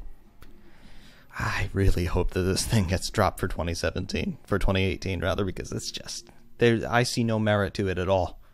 In the 2 big accidents that we have had in the last 10 years, Felipe Massa and Jules Bianchi, the FIA openly admit that the halo would have done nothing to help those guys. So what really are we gaining here?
Driver safety is very important, but I think the best ways to address driver safety are things that we've already done. We've changed circuit design.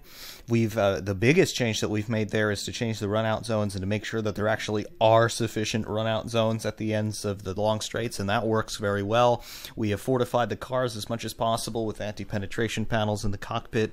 We've added wheel tethers, and they work very well. It is extremely rare that we see any wheels flying off of Formula One cars nowadays. Even earlier on in this race, Carlos Sainz, they didn't even fasten the wheel nut on his left front wheel, and it didn't come off. So there you go. There's the car design that's really made them safe, just in a passive sense. I don't think you need something like a halo on top of the cockpit in front of the driver's field of view, messing up the field of view for all the onboard cameras as well. Honestly, I think everything that has been done reasonably has already been done, and it works. Felipe Massa survived his accident, being hit in the face with a spring in 2009 in Hungary, because of the helmet design, really. These helmets, they're tested by being shot at point-blank range with shotgun slugs, and they stop those slugs, which are traveling at about 2,000 miles an hour. They are really, really safe, these cars, as they are.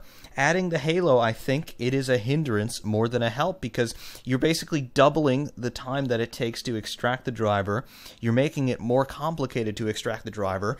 Let's say a driver has a big accident and he potentially has a spinal cord injury. You now have to lift him to twice the height to get him out of the cockpit, to get him clear of the halo. That's just twice the opportunity for some further accident to happen now and further injure him. Honestly, I don't see any advantage to the halo whatsoever.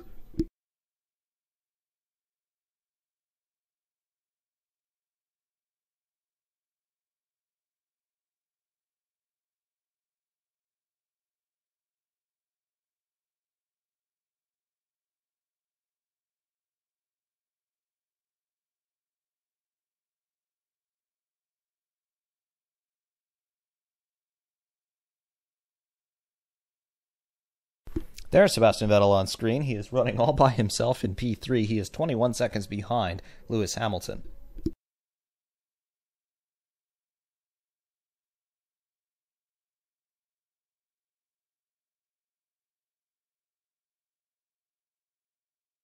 If Renault can get a hold of their reliability issues next year, I think Verstappen is going to be a championship contender. That Red Bull was not the best car. However, Adrian Newey learns very quickly. You're going to see a very heavily revised Red Bull next year, whatever the RB14 ends up looking like.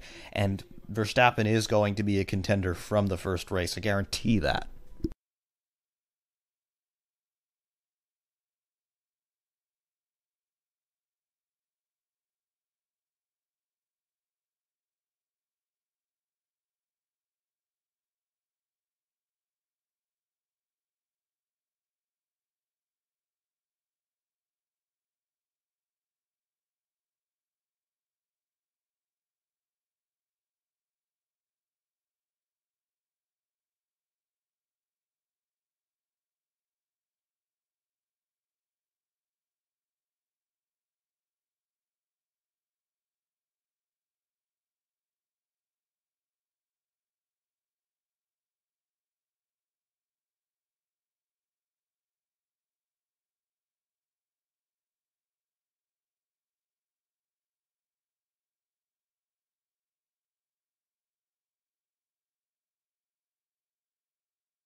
Meanwhile, at the front, Bottas and Hamilton are still fighting here with 6 laps to go in the season. The gap is now 1.3 seconds.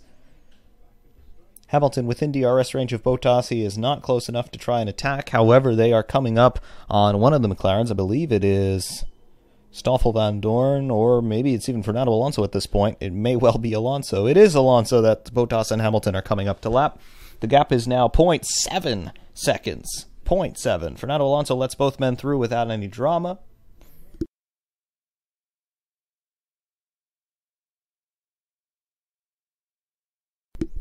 Hamilton certainly suffering a bit in Sector 2. On board with Valtteri Bottas. What are we seeing here in replay? Little bit of an overshoot into that chicane at the end of Sector 1. Not too dramatic, but slight overshoot. 5 laps to go in the 2017 season. Will Hamilton challenge Valtteri Bottas for the win here? It is possible, but not likely because, once again, remember where we are.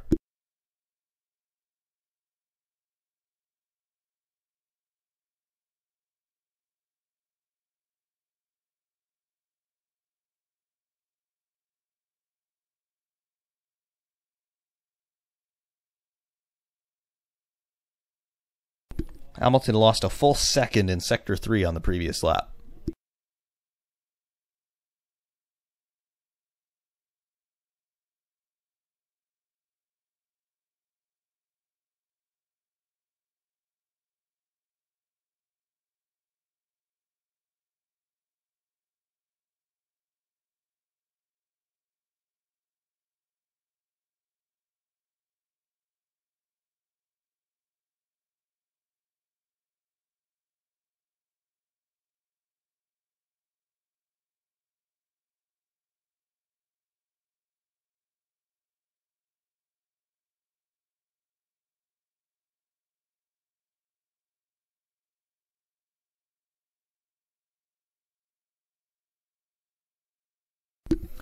The gap between Hamilton and Bottas has now reset itself to 1.3 seconds. I think Hamilton has decided he's had enough. Let me be content with finishing second. I'm already the world champion. The team are already world champions. So let's just be smart about this and give Valtteri the win. Vettel Radio.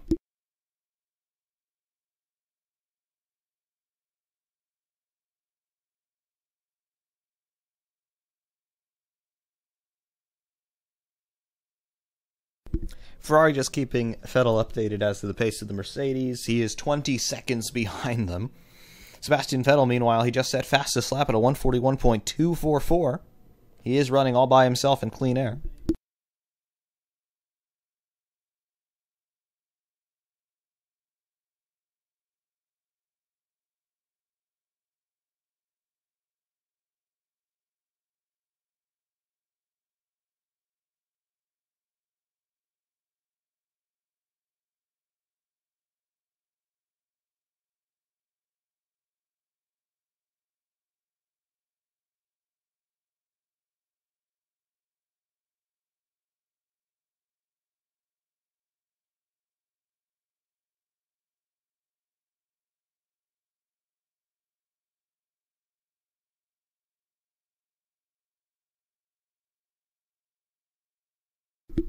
Okay, when I see an absolutely ridiculous comment, I'm going to call it out. You're seriously going to blame the death of Jules Bianchi on Lewis Hamilton?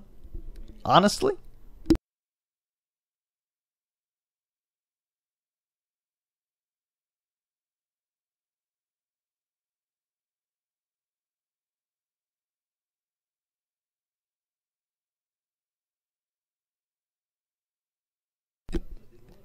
Meanwhile, 5 laps to go here, 1.9 seconds is now the gap between Bottas and Hamilton in P1 and 2. Hamilton certainly not trying to attack here. Unless Bottas makes a mistake, I expect these Mercedes to hold station now.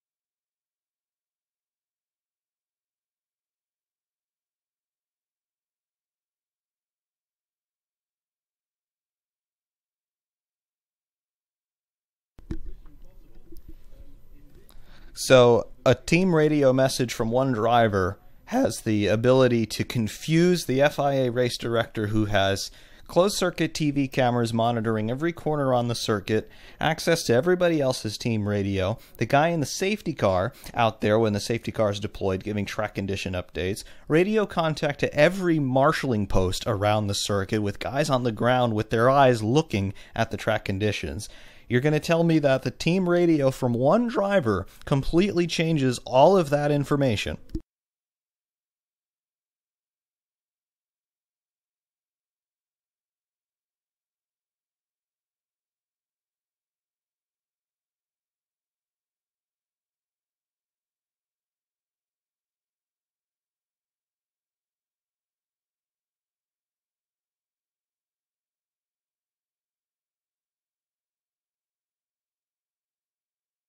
Meanwhile, Valtteri Bottas, fastest lap of 140.650. We have broken into the 140s.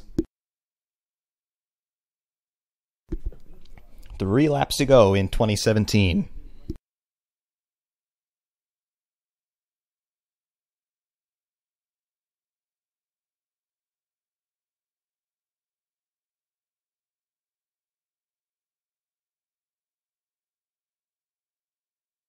The 3.6 seconds is the gap between Hamilton and Bottas now. Hamilton has completely dropped it.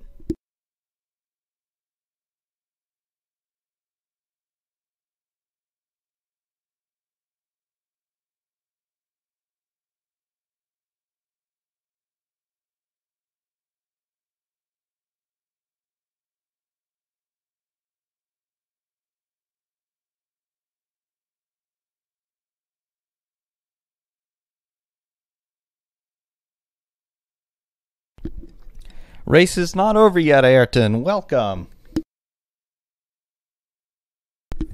We've got 2 laps basically remaining. 2 laps without the halo. 2 laps remaining in F1 2017.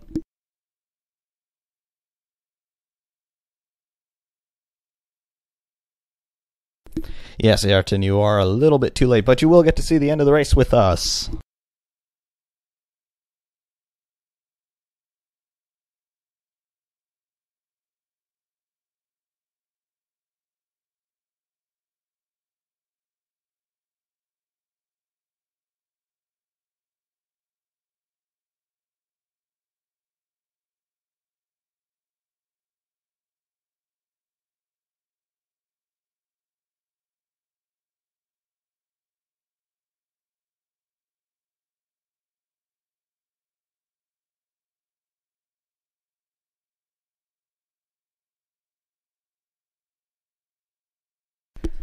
.6 seconds now the gap between Bottas and Hamilton. I'd say that is pretty much sealed up at the front. Sebastian Vettel 18 seconds behind Lewis Hamilton to round out the podium. Kimi Räikkönen in 4th and Max Verstappen in 5th. 1.6 seconds between Räikkönen and Verstappen. Does not appear that we are going to deal with any sort of position changes here. Yes, Ayrton, they are putting on the halo next season, regrettably.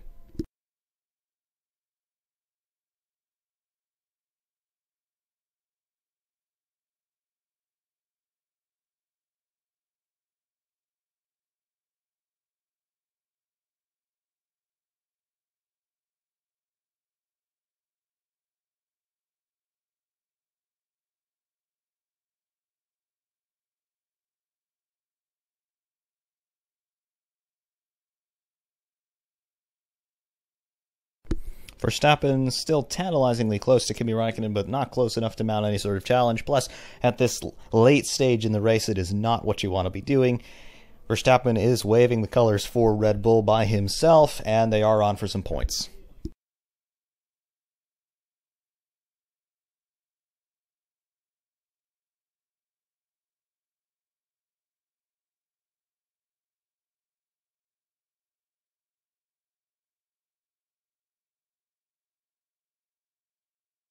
Final lap of 2017 is well underway. Valtteri Bottas just making his way into the first DRS zone. Hamilton is 5 seconds behind.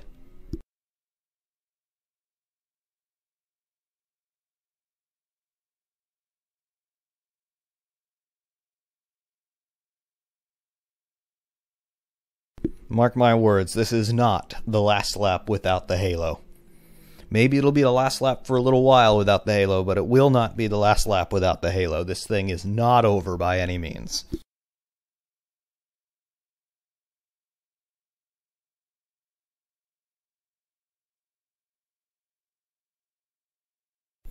"12 months ago, we were wondering about Lewis Hamilton slowing up Nico Rosberg as he was about to clinch the World Championship. Hamilton knew that he had lost the championship. However, Sebastian Vettel was hounding Nico Rosberg right up to the end of the race. On the off chance that Vettel could overtake Rosberg, it would mean that Hamilton would win the World Championship. However, that is not the case today. Hamilton has yielded big time, allowing Valtteri Bottas, his very much improved and, I dare say, not sarcastically, illustrious teammate, coming through to win the Abu Dhabi Grand Prix. The final race of 2017 goes to Mercedes-AMG and to Valtteri Bottas. Victory for the Finn in Abu Dhabi.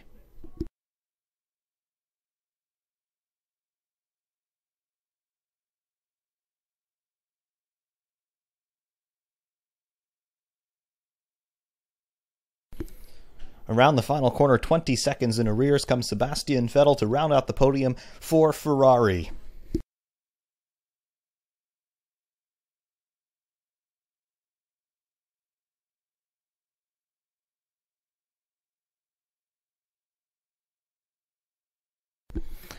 Yeah, Deadpool, that was not your fault. That was the other guy's fault for taking it way too far, and that's what gets people banned. Your comment was completely reasonable.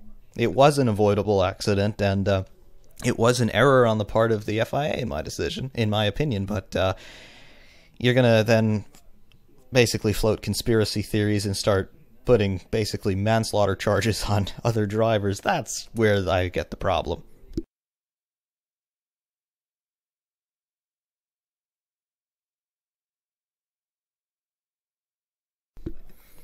Meanwhile, Lewis Hamilton doing some donuts in front of the grandstands, as does Lance Stroll. Nope, that's Felipe Massa. Massa has a permit to do donuts whenever he wants.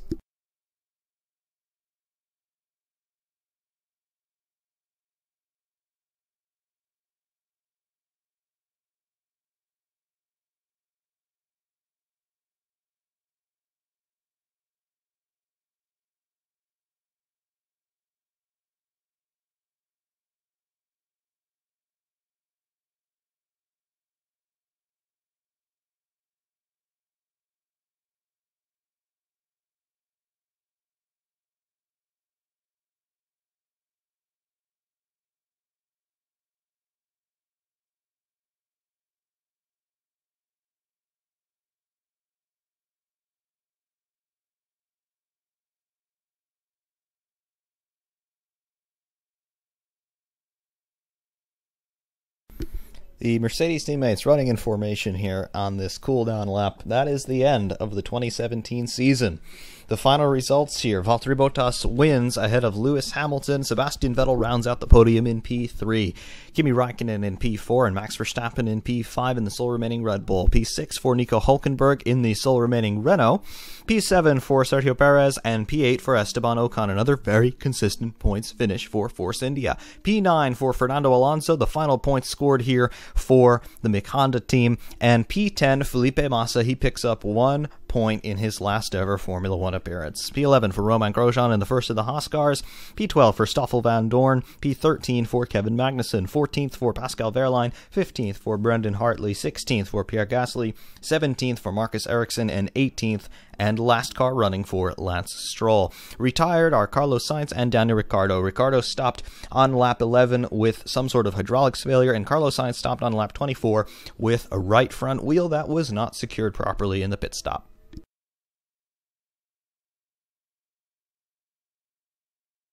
SimRacing604, thanks for joining us today. Thanks for taking time out of your busy schedule to play with us here on the chat. Look forward to your content coming back.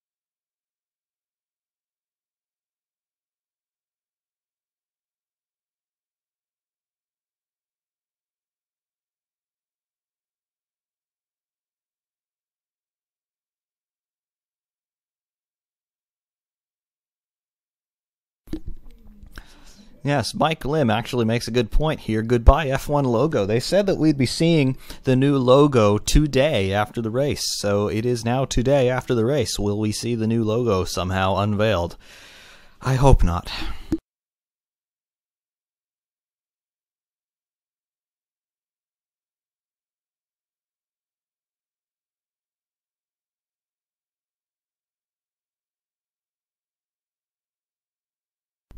SimRacing604, whatever you do, do not challenge Yona. She will absolutely make your life a living hell. Just accept your fate.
Yeah, this particular race does represent the end of quite a few things. Last race without the halo, last race of 2017,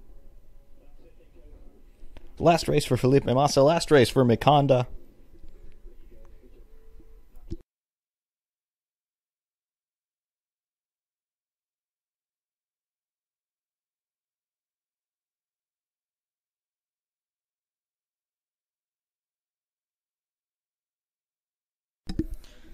Lewis Hamilton and Valtteri Bottas pulling on to the start-finish straight. Sebastian Vettel has not followed them.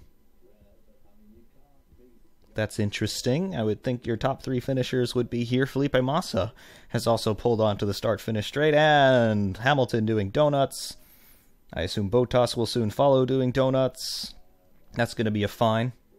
Yes, Bottas doing donuts, expecting Felipe Massa anytime now to do donuts. Perhaps the reason why Vettel didn't follow them is because only the Mercedes engines are still alive at the end of the race and they could do donuts.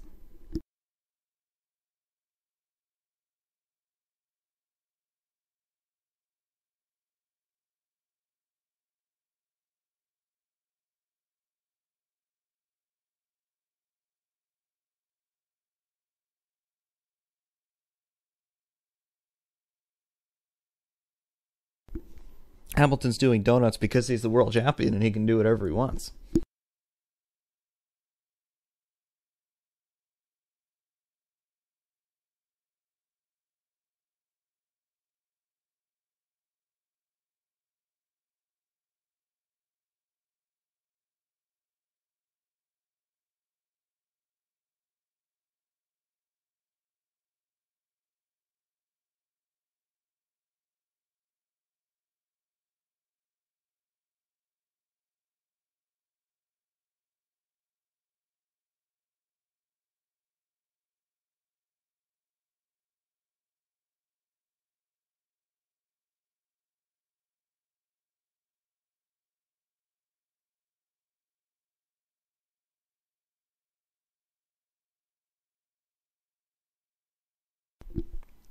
Well, these are some rather interesting proceedings here at the end of the race.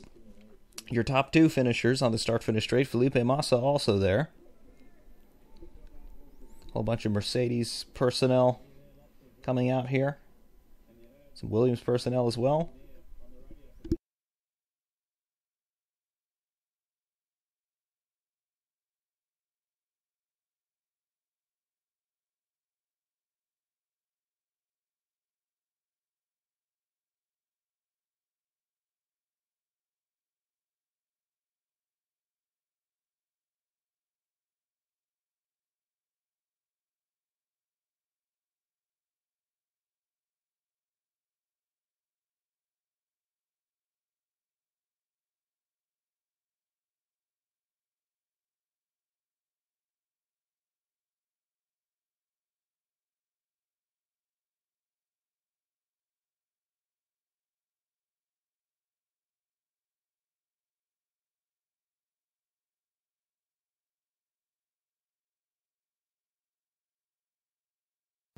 We did not get any donuts from Massa, no. Why? I don't know, maybe he's out of fuel, but we did not.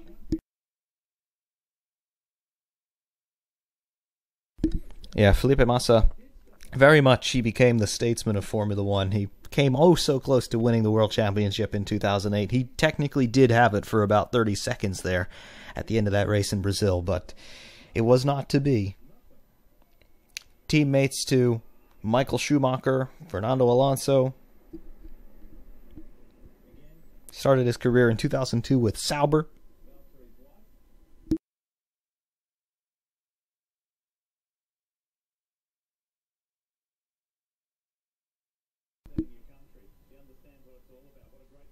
Yeah, we have not had a Brazilian winner since Rubens Barrichello at Monza in 2009. That is correct.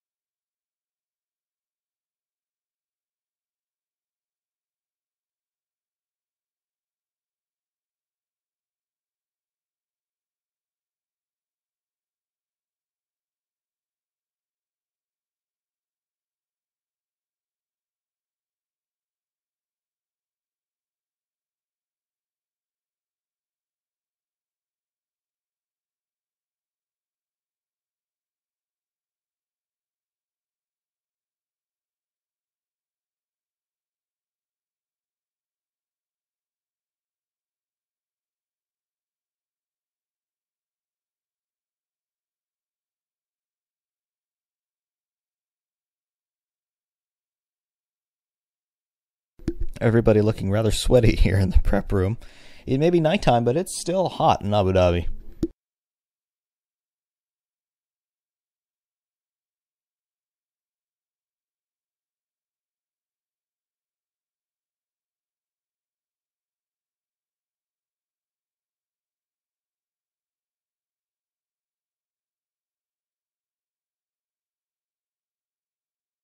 As always, we will stay with you here through the podium ceremony and the interviews.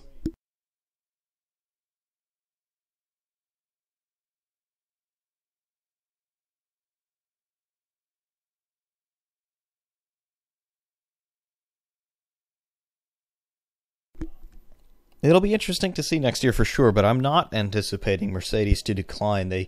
Their team structure is staying stable. The regulations, for the most part, are staying stable. So Mercedes have figured it out in the last 3 years, and I have no doubt that they'll figure it out again. If anything, we could see an even more resurgent Ferrari and a resurgent Red Bull. I do think that the RB14, or whatever they're going to end up calling it next year, is going to be a much better car than this year's was.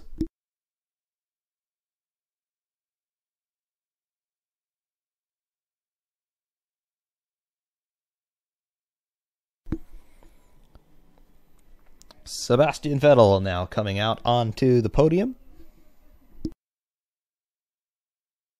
He is followed by Lewis Hamilton and Valtteri Bottas.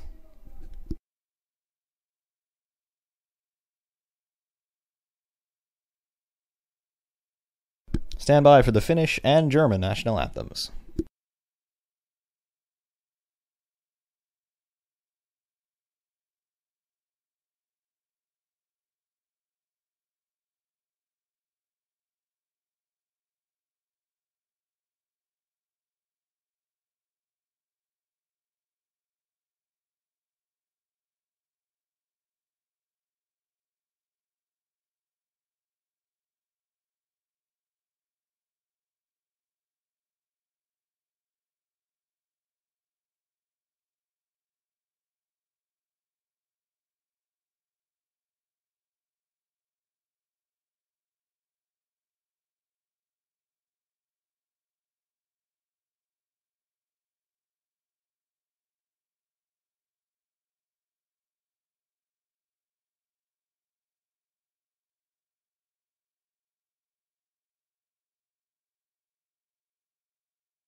Interesting stat here by Lee Diffie here on NBCSN. Valtteri Bottas has scored more points than anybody else in the final part of the season.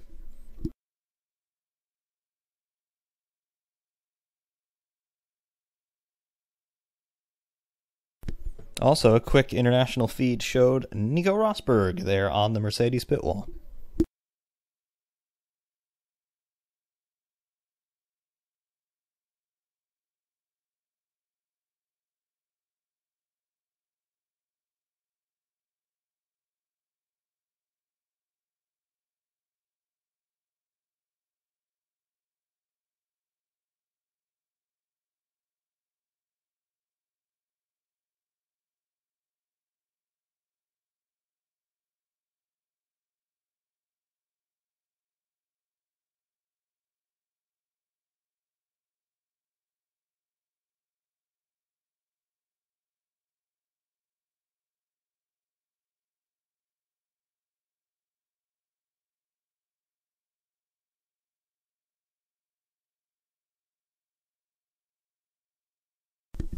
Standing by here for the podium interviews.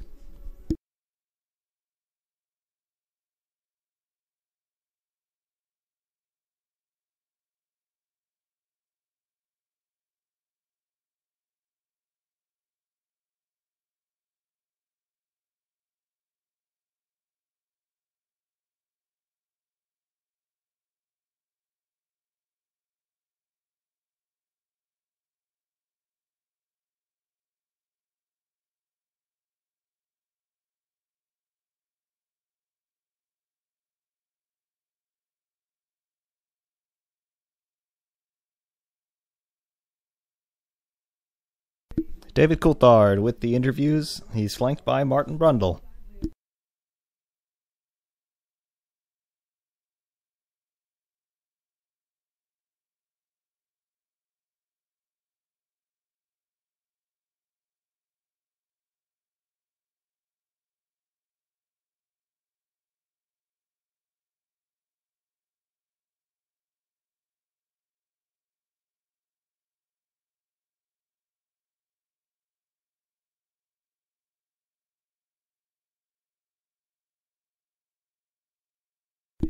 In terms of tracks I would remove from the calendar, well, let's see. Let's start from the top. I would remove Baku, Abu Dhabi, Malaysia, which is leaving anyway. Let's see. Circuit of the Americas. And what else would I remove? That's about it. In terms of what I would add, Indianapolis, Imola, Manicourt, Istanbul, and Laguna Seca. Why not?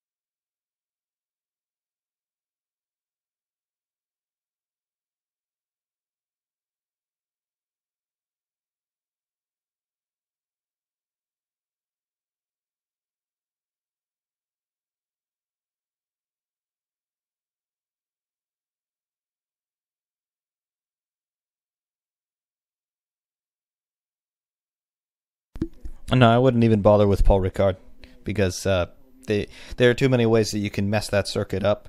So just go to Manicourt. That's where the French Grand Prix always was.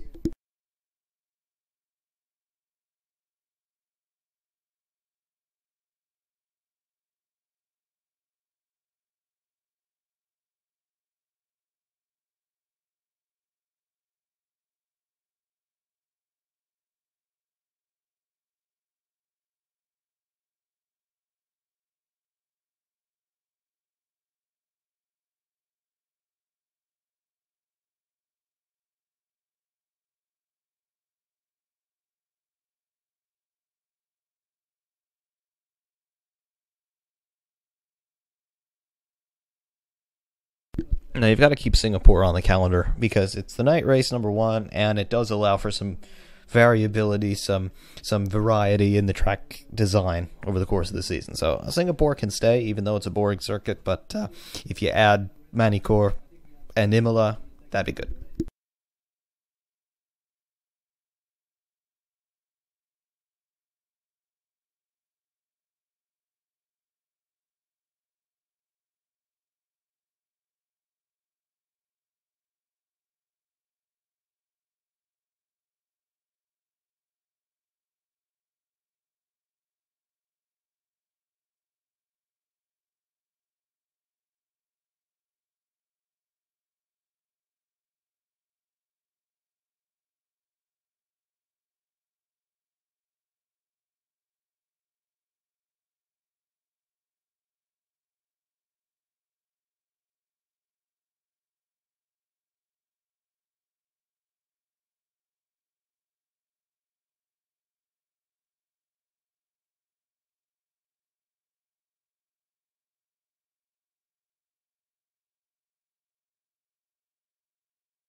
Here comes the new logo, guys.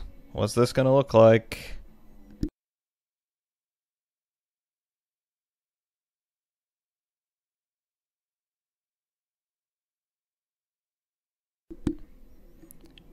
And they picked the absolute ugliest logo they could possibly have done. 2 lines curved at 90 degrees, and then a rhombus. It's 2 lines with a 90-degree curve and a rhombus. Yes, that's the logo. Hooray.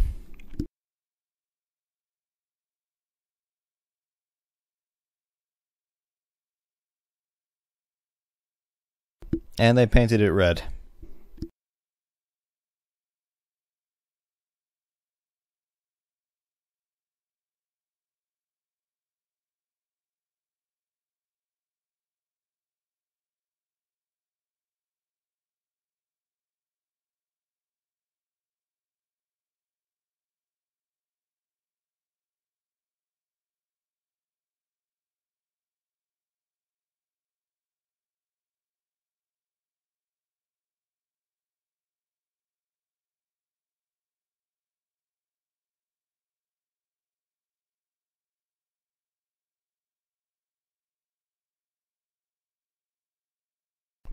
Yes, immediate tweeting is about to ensue here. The new Formula One logo is farcical, to say the least. I have to say, painting it red does make it slightly more bearable, but in the distance it just looks like a gigantically oversized and misshapen letter A. So that's a problem.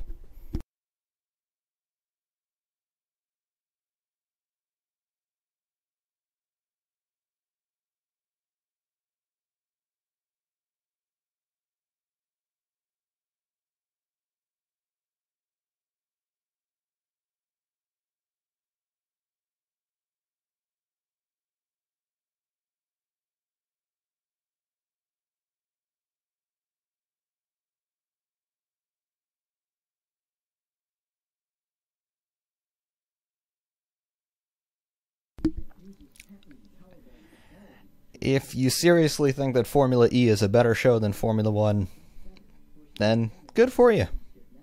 I wholeheartely disagree. Formula E cars are really slow.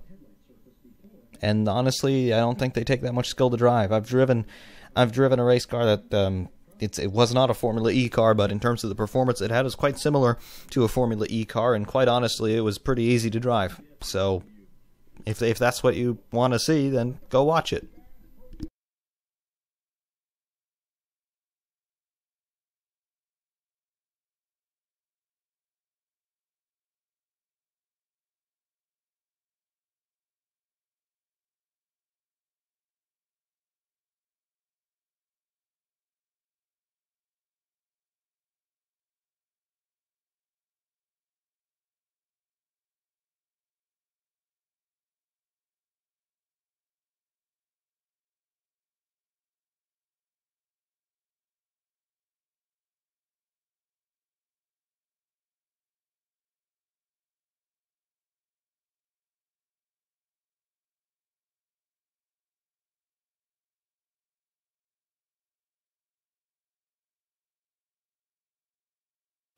IndyCar, honestly, it's pretty good.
Anyway here, that does do it for the 2017 Formula One season.